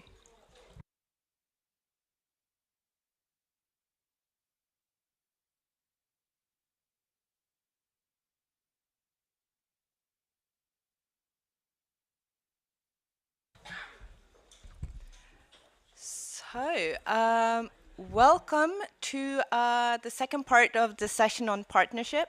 I hope that you have had a good health break and that you have tasted some of the traditional snacks outside and also enjoyed a decent cup of coffee and perhaps even some water. The second part of this session is a panel where we have invited some distinguished experts and guests to share some of their visions and ideas about how partnership can be turned into life and create actual change. Each one of the panelists will have a 5-minute intervention where they can give us an introduction to their thinking about the topic. And after that, I will actually open the floor and encourage all the participants here today to ask questions so we can have an interactive session where we actually can discuss these issues in more detail in a friendly environment. So with those opening words, I would like to start by giving the floor to Mr. Urmas Payet. He is a member of the European Parliament. He is also the chair of the EU Arctic Friendship Group, and we have had some really interesting discussions when the European Parliament drafted their own Arctic report, shadow report. So it's a great pleasure to leave the floor to Mr. Payet, please. Thank you very much. I didn't expect that I will be the first here to speak, but thank you, because I look the most boring guy here among your nice national costumes, so that it's very beautiful. Well, yes, it's correct that I also chairman in the European Parliament for Arctic Friendship Group. This is so-called non-formal group where are members of the European Parliament who care about Arctic and who think that Arctic should be on a bit more prominent place when we speak about different also European Union policies. Of course, starting with regional policies, economic policies, but these days also very relevant energy issues, security issues, and all other issues. And I guess that during last few years only, lots of decision makers in the European Union are more and more opening their eyes and realizing that even here in Europe, even here in the European Union, is such a nice place called Arctic. Because decades and decades, well, Arctic was in the mindset of many policymakers that sort of faraway place where not really, happens, which on the one hand was also, of course, good and positive. On the other hand, negative, because it also didn't allow to be prepared for, well, different kind of changes, which we see also in the Arctic region these days. And only, I would say, during last few years, this switch happened, and well, people, be it in the European Parliament, be it in the European Commission, also in the European Council, realized that Arctic is actually here, very close, that part of the European Union is anyway in the Arctic, and that all the processes which are going on in Arctic, they have also rather sooner than later impact to the rest of Europe. Mainly, of course, related to the climate change, related to the changes in physical environment in Arctic area, which of course then has impact or influence to other issues, be it new transit routes in Arctic area, be it well, new access for natural resources, and also well, security issues, which are directly linked to these two elements which I just mentioned. And as outcome, finally, I would say the European Commission's Arctic strategy came out last autumn, which finally marks and touches also the issues which usually have been out from the attention of the European Commission. And in the European Parliament, during last few years, we already have had now two reports on the EU Arctic policy issues. So in this sense that the acknowledgement and understanding that there is Arctic and there are also here in Europe lots of important issues, we also should have a position and be prepared is finally there. And we also can see that there are more and more European Union member states which have their own national Arctic strategies. It's also is clear mark that well, this part of the world, this part of Europe is also more and more well under attention and interesting. And of course, it's not only even well European issue. Arctic well is global. It also means that we see here important network of international relations in very large scale, because well most of big powers in the world are also Arctic countries. I mentioned European Union, but there is United States of America, there is Canada, there is Russia, and even China calls itself now near Arctic country. And together with Russia, of course, has also its own plans what concerns Arctic. So that I would say that today Arctic and Arctic developments are very actual, starting of course from very local issues, very local changes, which also you, who you live in these areas, see every day, and then ending up to the global politics, to the global security politics, because also the war in Ukraine, the Russian aggression in Ukraine has also direct impact to the relations in Arctic area. Arctic Council now works without Russia and without Russian presence. Basically all projects of cooperation with Russia and also with Russian Arctic have been suspended. So that in this sense, the global developments are hitting in also in Arctic and vice versa, which I mentioned, the climate change and all the physical changes in Arctic area have also impact to the rest of the world. And in the frame of all these big changes, of course, from well, human point of view, it is also important that that people who live in these areas in Europe, be it in Finland, in Norway, in Sweden, that the living conditions there will remain sustainable and adequate.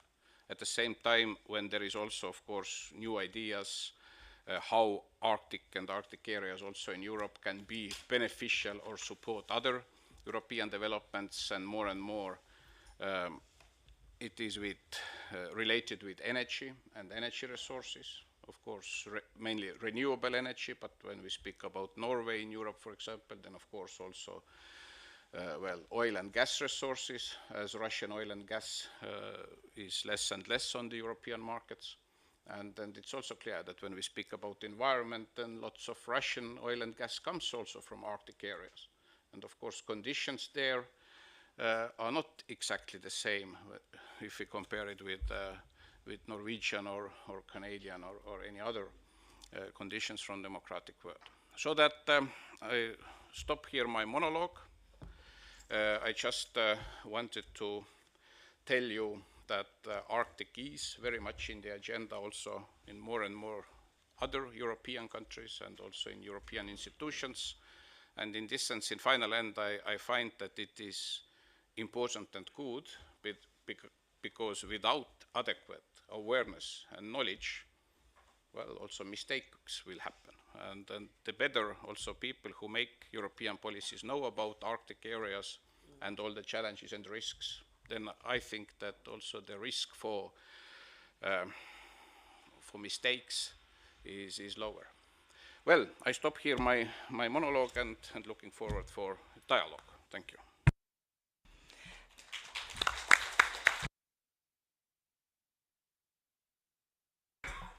Thank you for those words.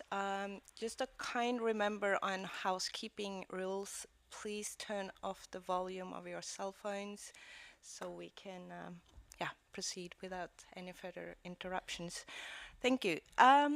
When I introduced Sirpa, I told you about the lack of understanding on my behalf of the European system, and I seeked guidance. The other person that I seeked guidance from is the next speaker, is Miss Alice Bakunke. We had a really enlightening, I think it was almost a crash course on the EU on her behalf, trying to bathe me into this knowledge pool, swimming pool. And for most of you, she's also a familiar case when discussing Sámi related opportunities and challenges in Sweden. I leave the floor to you.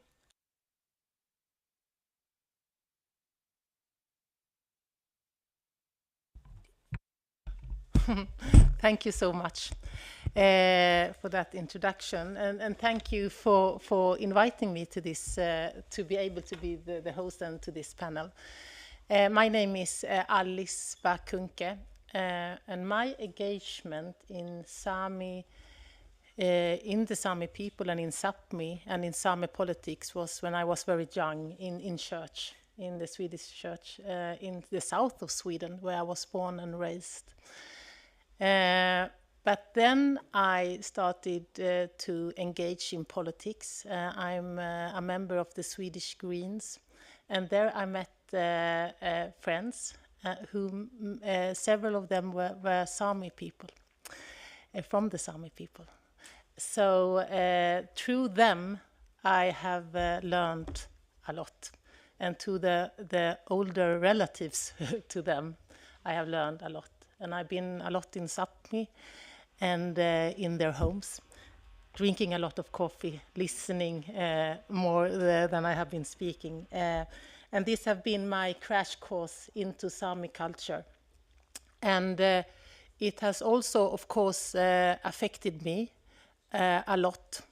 So I was also the Minister of Democracy and Culture in the Swedish government for almost 5 years. And I have one of the people behind the Sámi politic network within the Swedish Greens, who was started by Henrik Blind and Karin Thomasson, where we developed Sámi politics because we have to. And I am most of all, I am very worried of what is happening in Sápmi.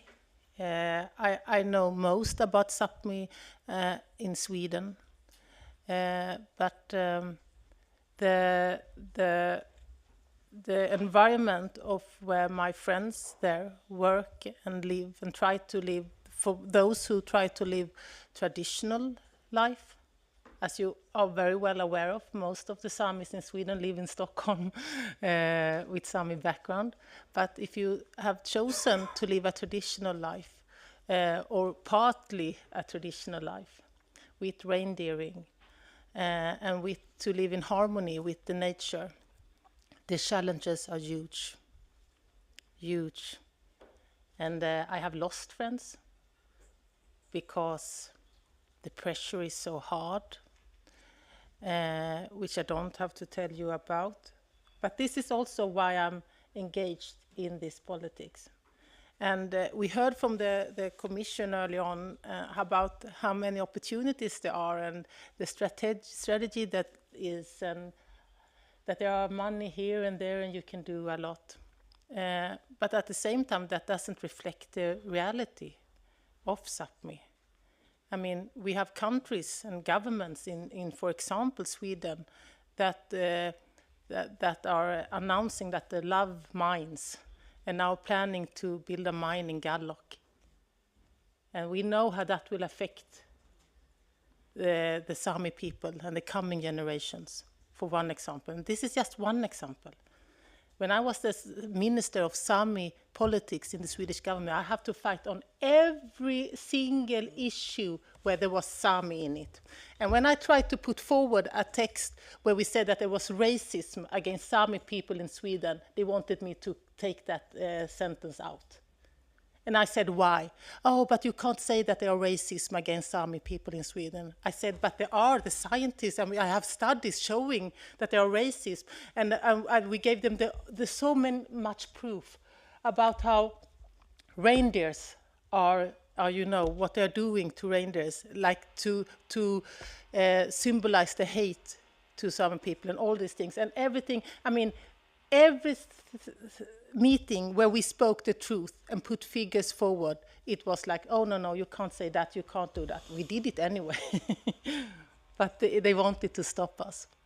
So when talking about partnerships and what is important, I think one of the most important things is that Sami people know their rights, are well aware of human rights, but also are well informed and know that there are people with power within the Nordics governments and in the parliaments, but also within the EU, that are only interested in Sápmi and in Sami people because they see it as resources, different kind of resources. And when you demand human rights, the thing that are in the treaties of the EU, but also the UN's human rights, then it's well, you can think of it like this, or maybe not, and so on and so forth.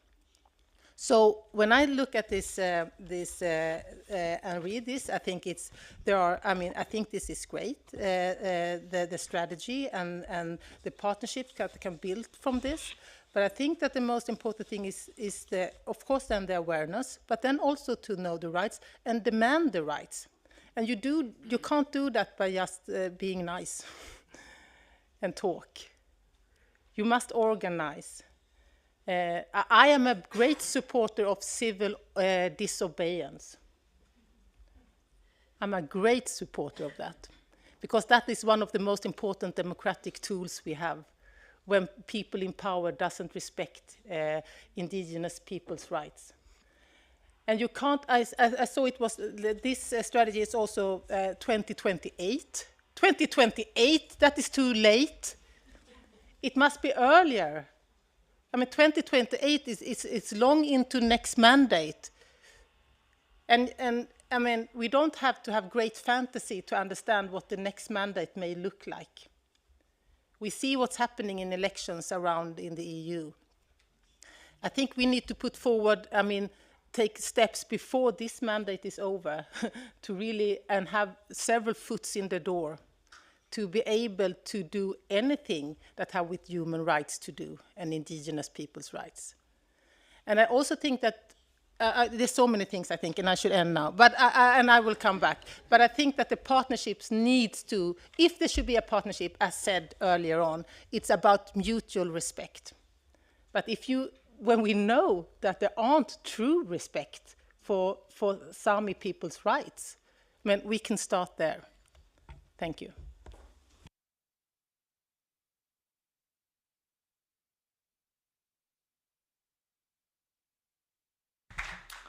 Thank you for those words. It's also always encouraging to see your in-depth knowledge about the Sami community. So thank you for that.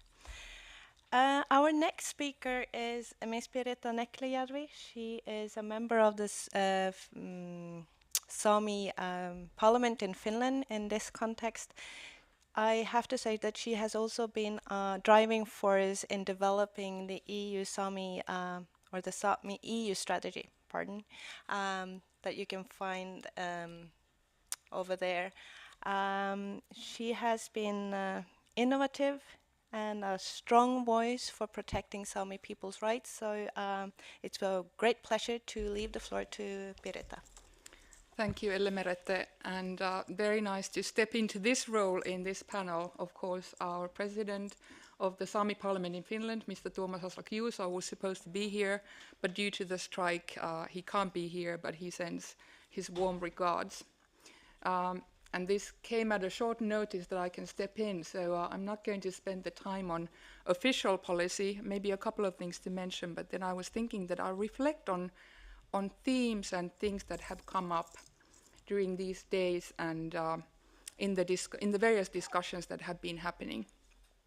So first of all, on behalf of the Sámi Parliament in Finland, it's of course really great that many of the priorities that we have in our programs and in our international strategy are there in this report. And of course, it's been very helpful that I was able to be part of the think tank and I'm also part of the Sámi Parliament. So we have a great bridge and great cooperation with the Saamiradi Sámi Council on these issues and really happy about that. But then maybe more on the reflections. So first, especially from this point of view, what do you see in this event are our young people? And it's a great representation of how we see our culture. Because we see our culture and our people as a really thriving, living culture that wants to thrive, wants to maintain a strong link to our heritage with our ancestors. We want to maintain our Sámi languages, but we also want to adapt in the world that is changing.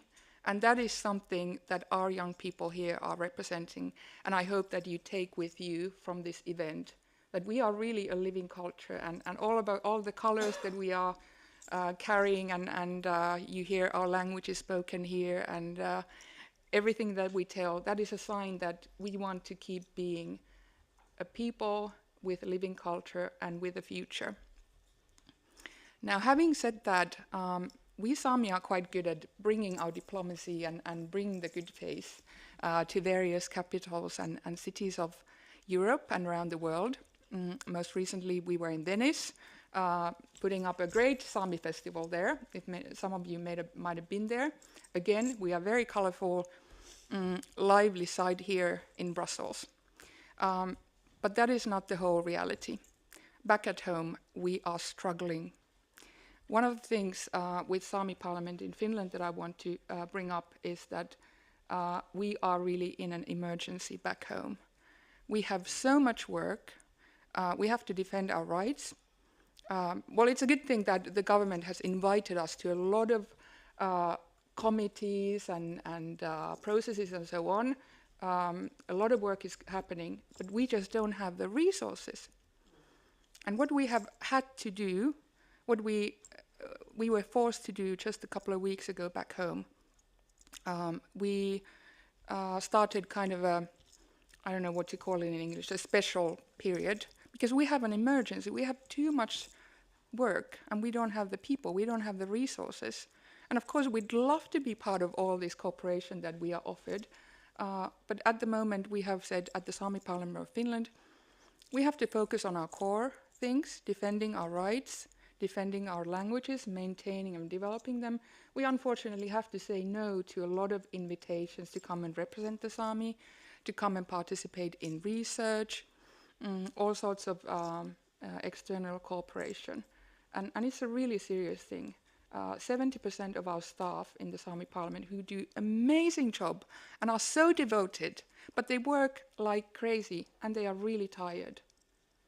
We have made official studies within the employees of the Sámi Parliament in Finland. And 70% say they are overloaded with work. So it's a really serious matter. Another serious matter is the climate crisis. Our people, especially those who work with traditional livelihoods, have had really difficult years. With the nature being unpredictable, changes happening, ice freezing over the ground before snow falls, making it impossible for our reindeer to find food and making a lot of work for us to actually take food for them, and which means increasing costs and increasing stress. All of this is happening and is adding to the burden. Now there has been a lot of discussion here about what the Sámi could bring to the EU, and I agree with all of that. We Sámi people who live in the Arctic, we can be the eyes and ears of the EU, seeing, for example, what is happening with climate crisis and loss of biodiversity, and bringing that first-hand knowledge here to Brussels and to Strasbourg. Now, the irony, of course, is that, you have heard it here, we have the will, we have the motivation to be part of the EU and the process here, but we don't have the money. And the big irony is that, part of all of these palaces that we are privileged to visit and walk the corridors of the steel and glass buildings, part of these are funded by our money. Because the nation states are taking the riches from the Sámi land, from Sápmi, and we are not benefiting from those. So it is strange that we have a European Union where we have an indigenous people, and part of the machinery is kept running and oiled with our resources, and we don't have representation here. That doesn't make any sense.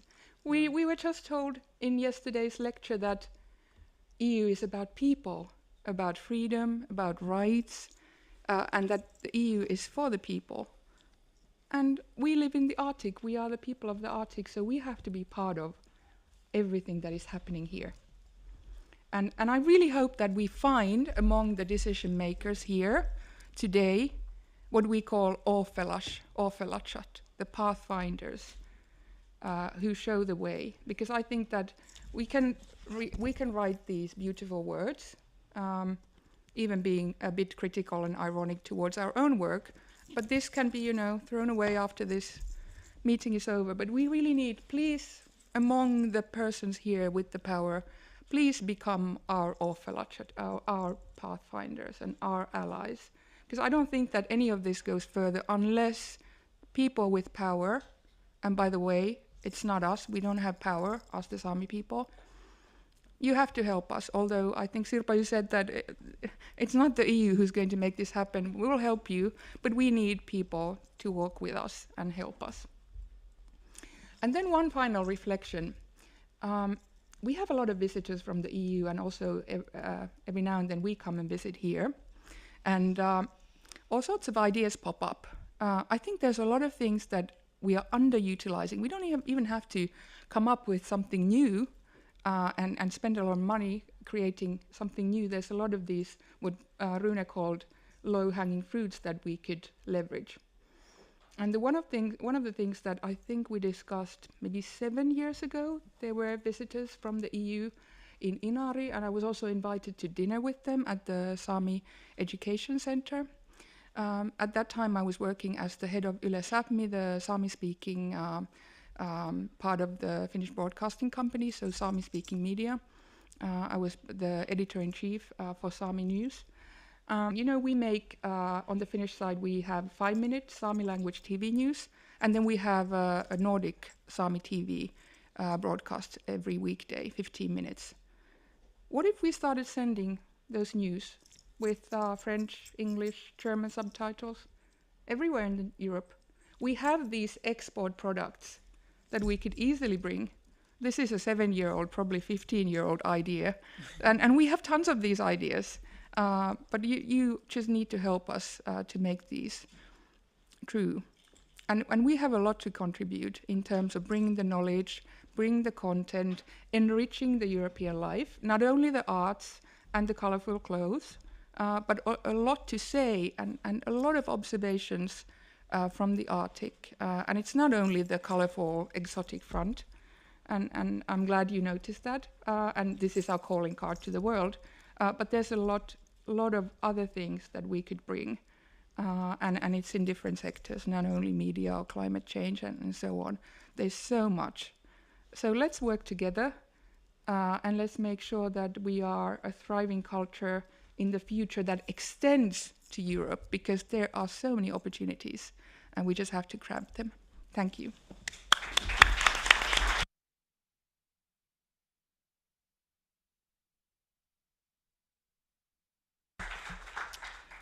Thank you. Thank you. Pirita talked about pathfinders. One of the pathfinders for the Sámi Council's work on all sectors and on all different levels is Kristina Henriksen, the president of the Sámi Council. It's a privilege to give the floor to you. Thank you very much, Merete. And thank you to my co-panelists for very inspiring interventions. I'm looking forward to the future, to the discussions. But I will also pick up from what Pirita was talking about, as we are here to strengthen our partnership and seek to improve and strengthen the Sámi society and the EU together. It is true that we know how to brand ourselves and to make ourselves seen, wearing our handicraft, our doji. At the same time as we are present at international arenas, we are questioned back home, because the daily life is something quite different than being able to enjoy beautiful days here in Brussels and exchange knowledge and opinions with you guys. It is true that back home people are struggling, and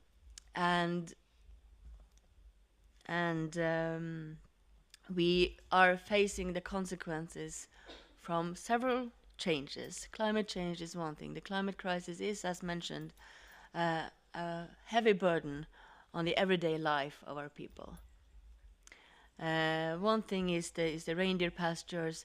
Another thing is the change, as my colleague or my neighbor here was touching upon, the change in the Arctic, in the biodiversity in our homes, which is also affecting our food security. We cannot no longer live from what we have been living from in the nature and our local surroundings.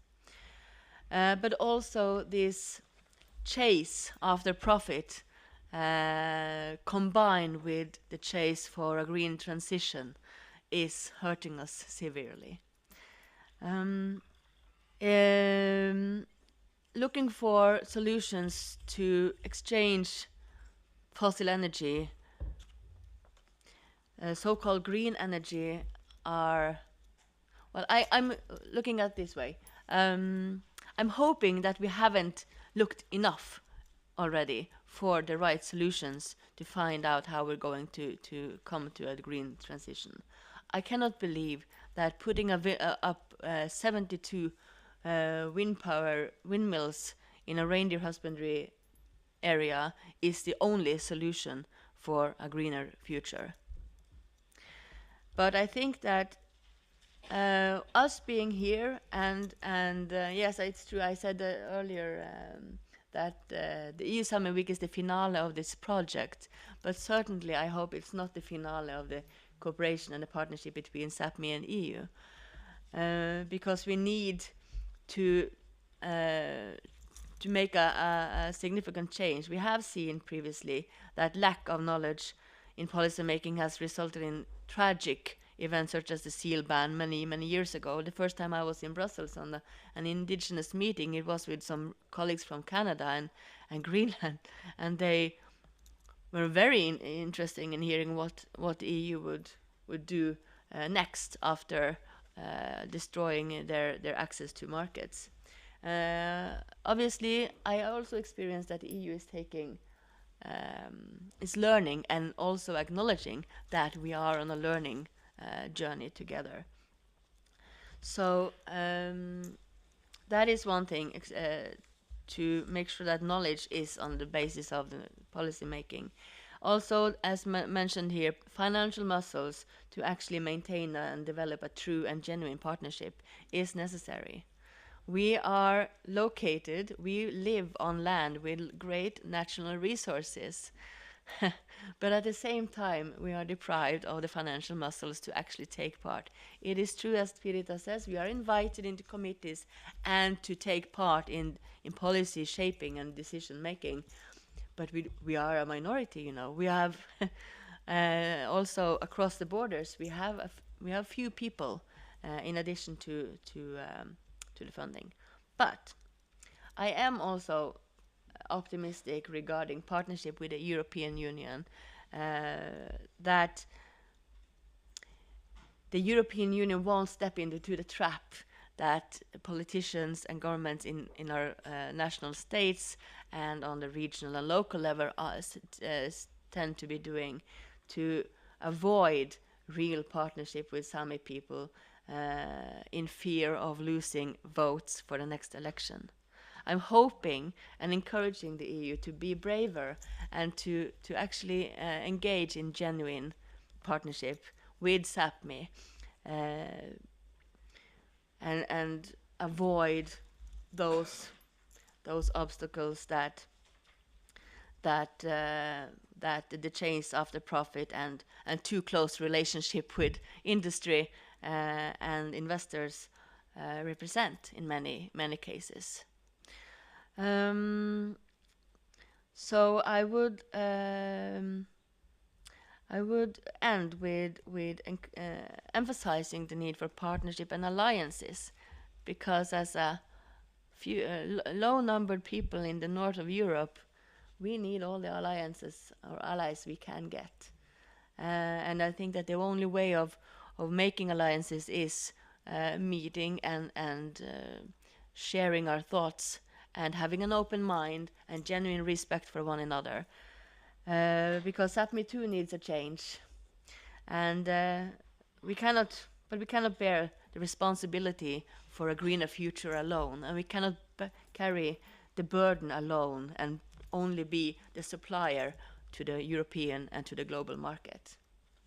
So I will end with that, and thank you.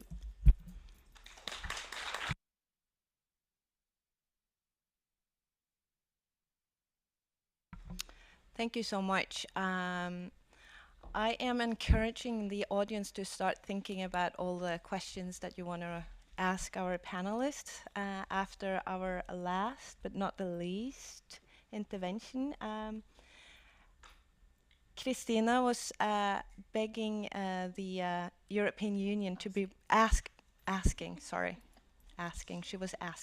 demanding even perhaps, to be brave. And in your intervention, Sirpa, before the break, I think you were very innovative and quite brave in putting a concrete suggestions to the table on how or what the starting point of a future partnership could look like, with having a Sami in one of the Nordic representations.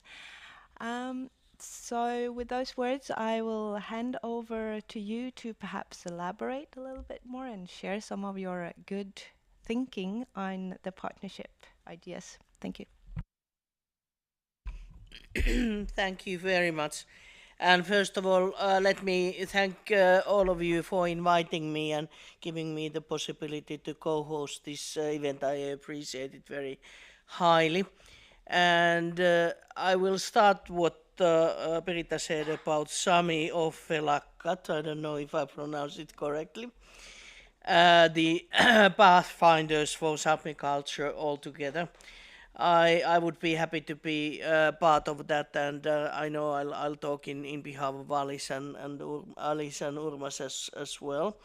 And I was thinking that maybe we should have this kind of an informal network beside the Arctic also.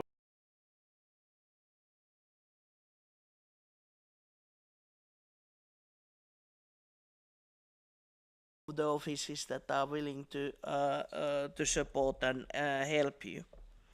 We've learned quite a lot of things today. This has been very good and interesting session.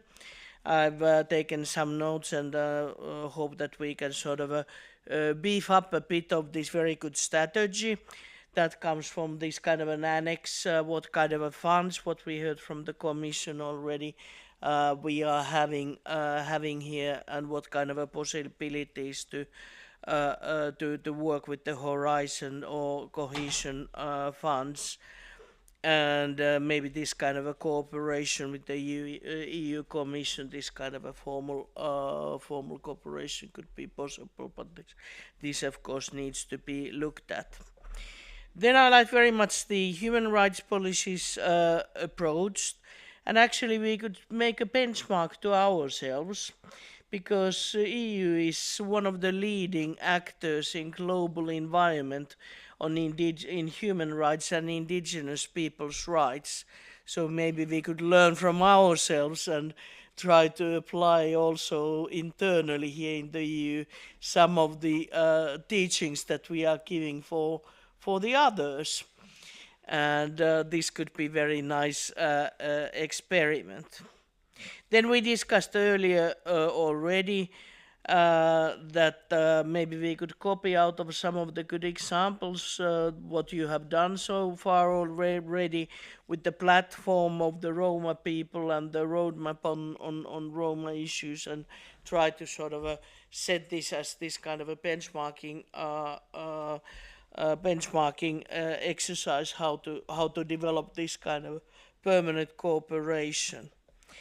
And then one that I was thinking, two things actually. One is that we should be a bit bolder and braver, and that includes myself also.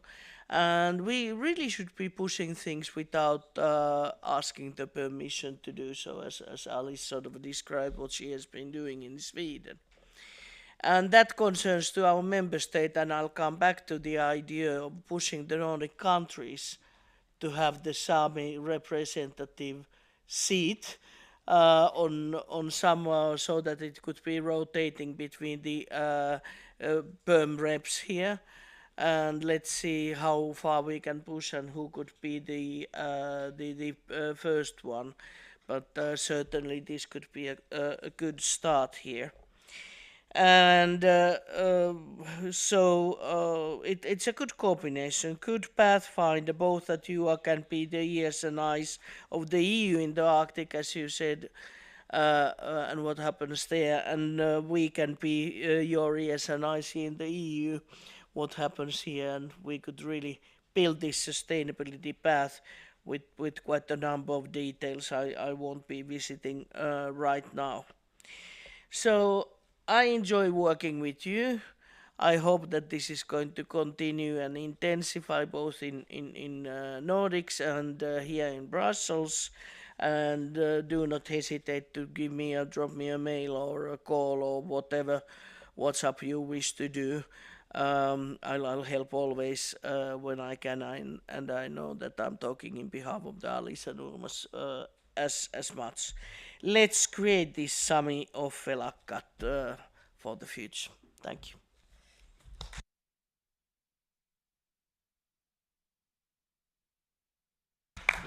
Thank you so much. So now is the time for asking some questions to our panelists. Are there any brave souls out there that has a question they would like to ask on the topic of partnership?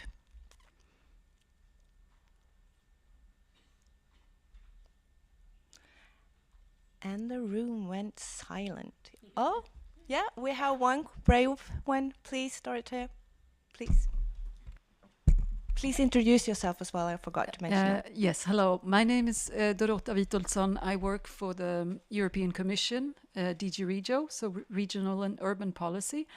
I actually work with Interreg programs, so cross-border cooperation, and one of these programs has been mentioned today several times, the Interreg Aurora program, which has a Sápmi sub-area and Sámi representatives selecting projects and being part of the decision-making body, which is the monitoring committee.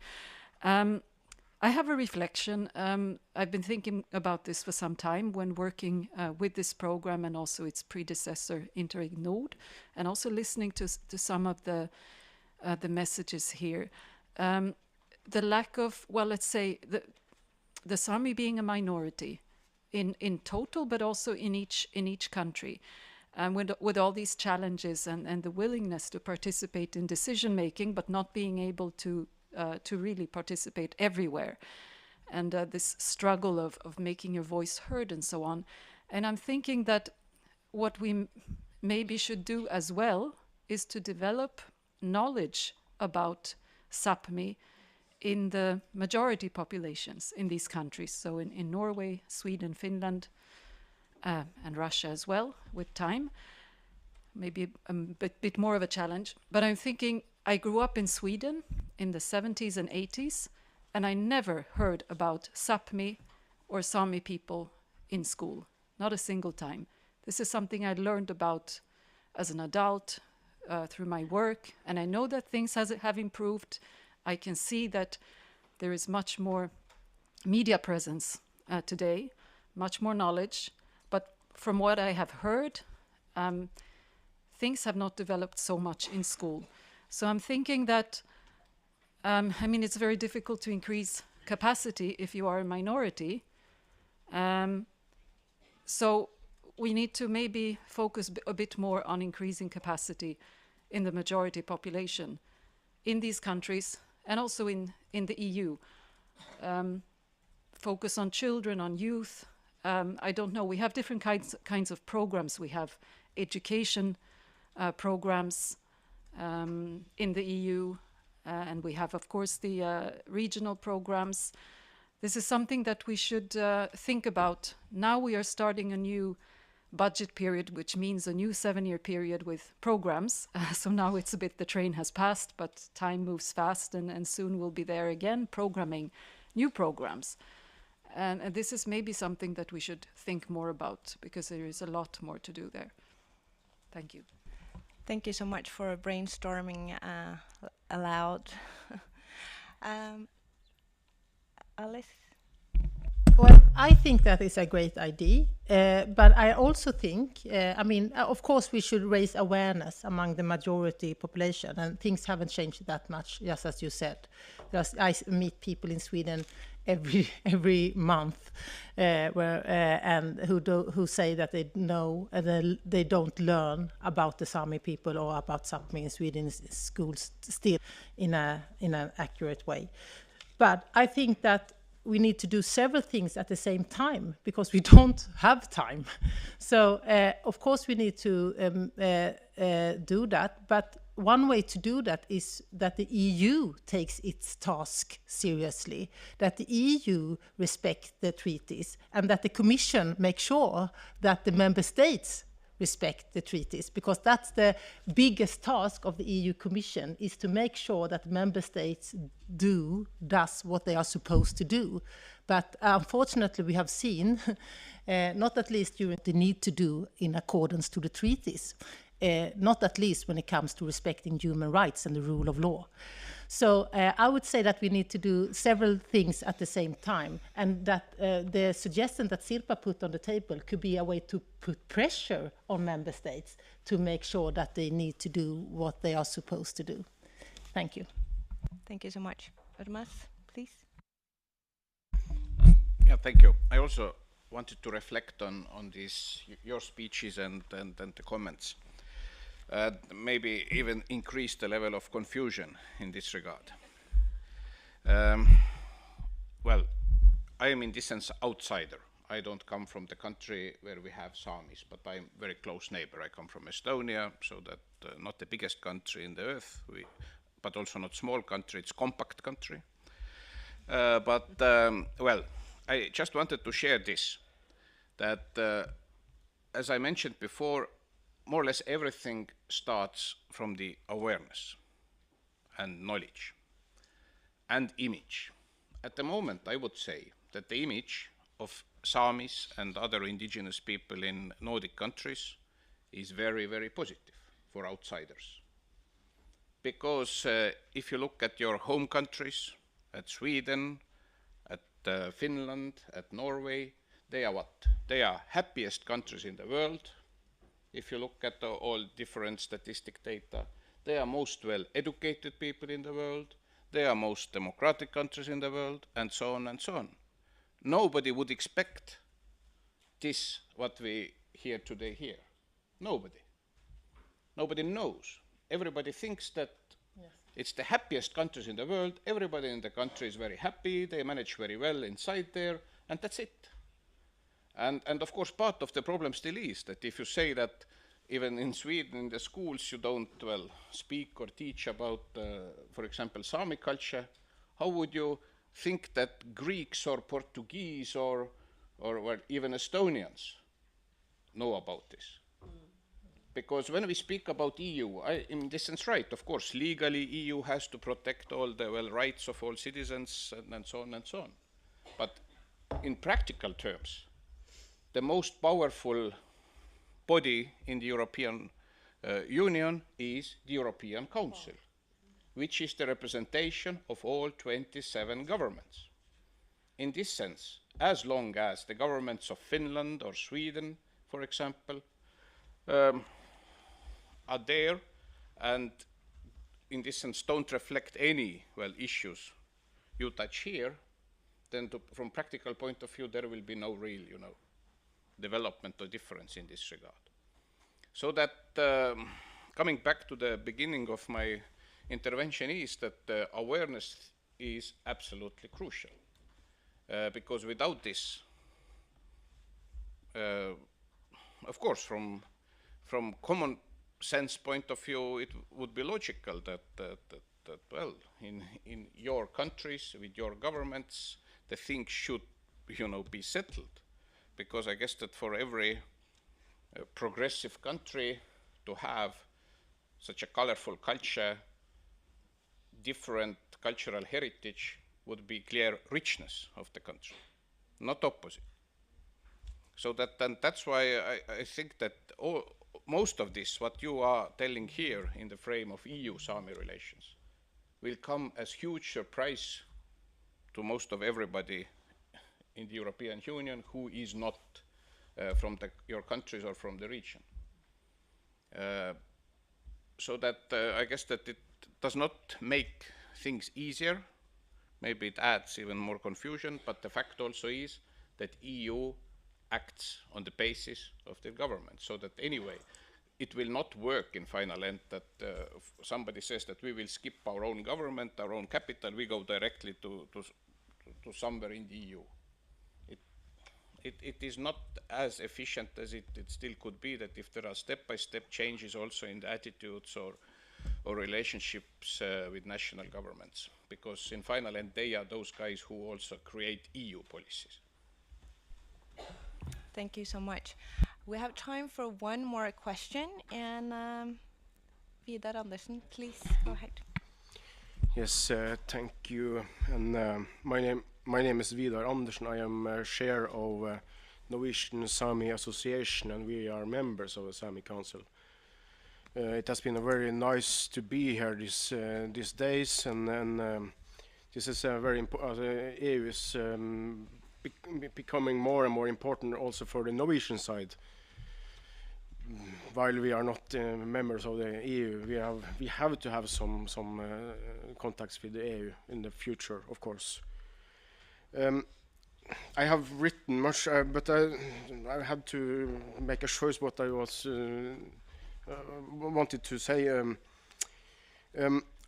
knowledge was one thing, one issue you had spoken about, and I'm very in a partnership there should be a kind of equilibrium, a kind of likevekt. What's in equilibrium? Yes. And sometimes I am in Sápmi we realize, and we are getting such as experience that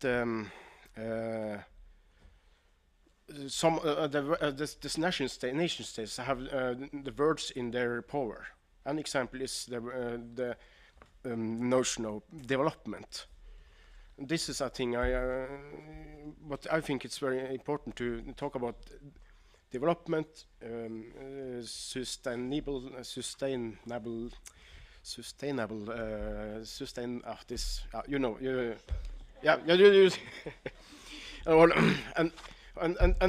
I will challenge you on, especially you from the European Union,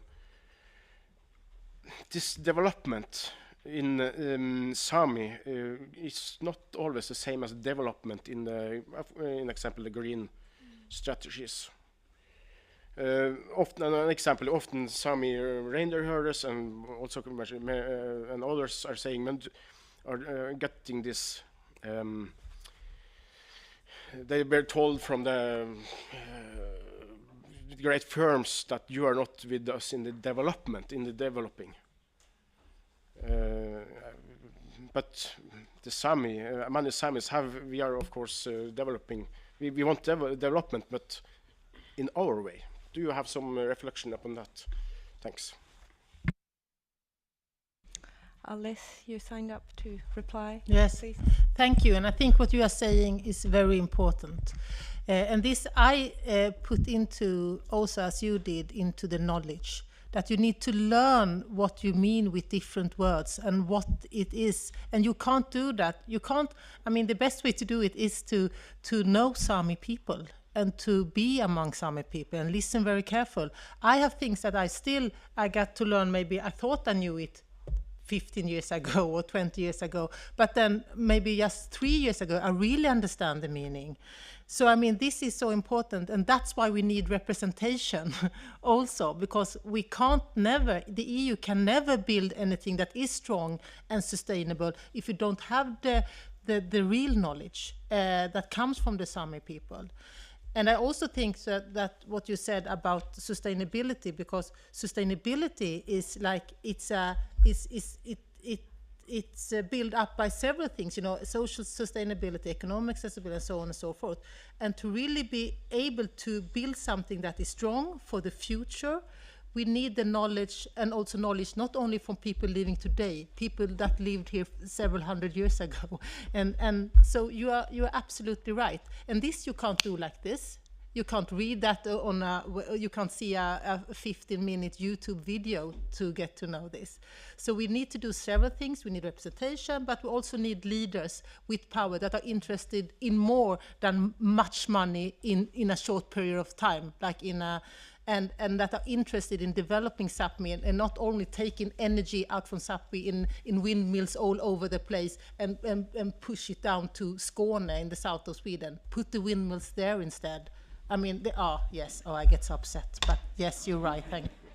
Thank you so much, Alice. Out of respect of time, we need to wrap up this session. I acknowledge that there's lots of raised hand, and I'm so grateful for that.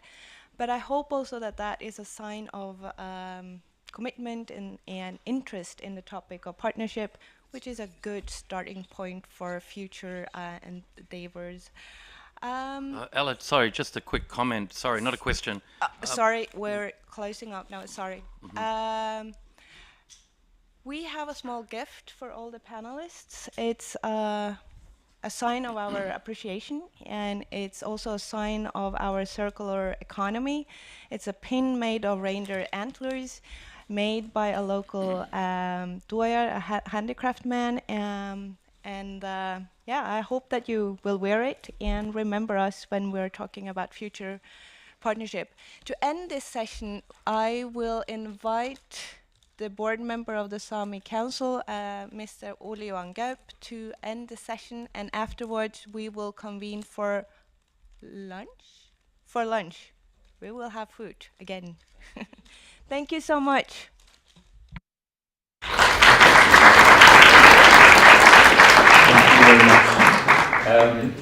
I was asked to do a yoik here, and this is very much a geopolitical yoik, because the Sámi people are resident in 4 different countries and have been affected geopolitically by the national states drawing borders.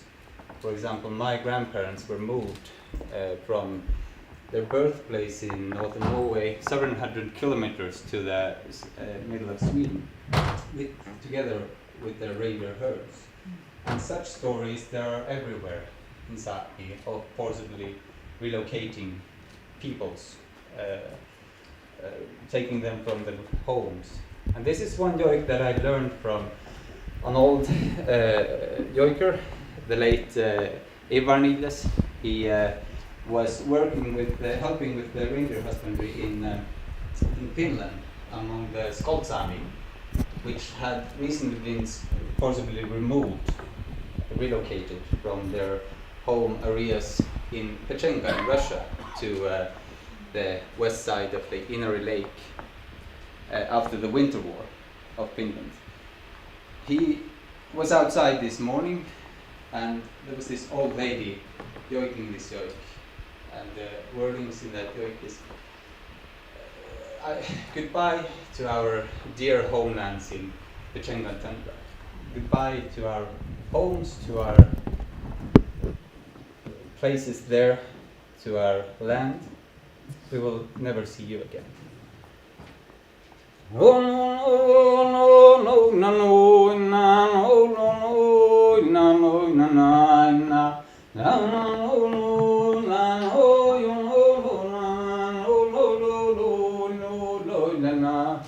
Te vahte terävän pehtsan tuotta rahkoluilla luilla. Na no no no no na no yo no lulu na no lulu na no la. Ja vahte terävän rahki suoni rahkoluilla. Ja kohte sa jihkoan lo yo no lulu na no lulu. Ja pahte terävän rahkistuuta kahluluiluluilala. Ja limmiässä hoinne kossekeen lululuiluluilala. Te pahte terävän rahkispehtsam tuotta rahkoluilana. Na no no no no na no yo no lulu lululuilana. Te pahtse terävän pehtsam tuotta rahkoluilana. Na no no no no na no yo no no no la no no no no no no no. Thank you.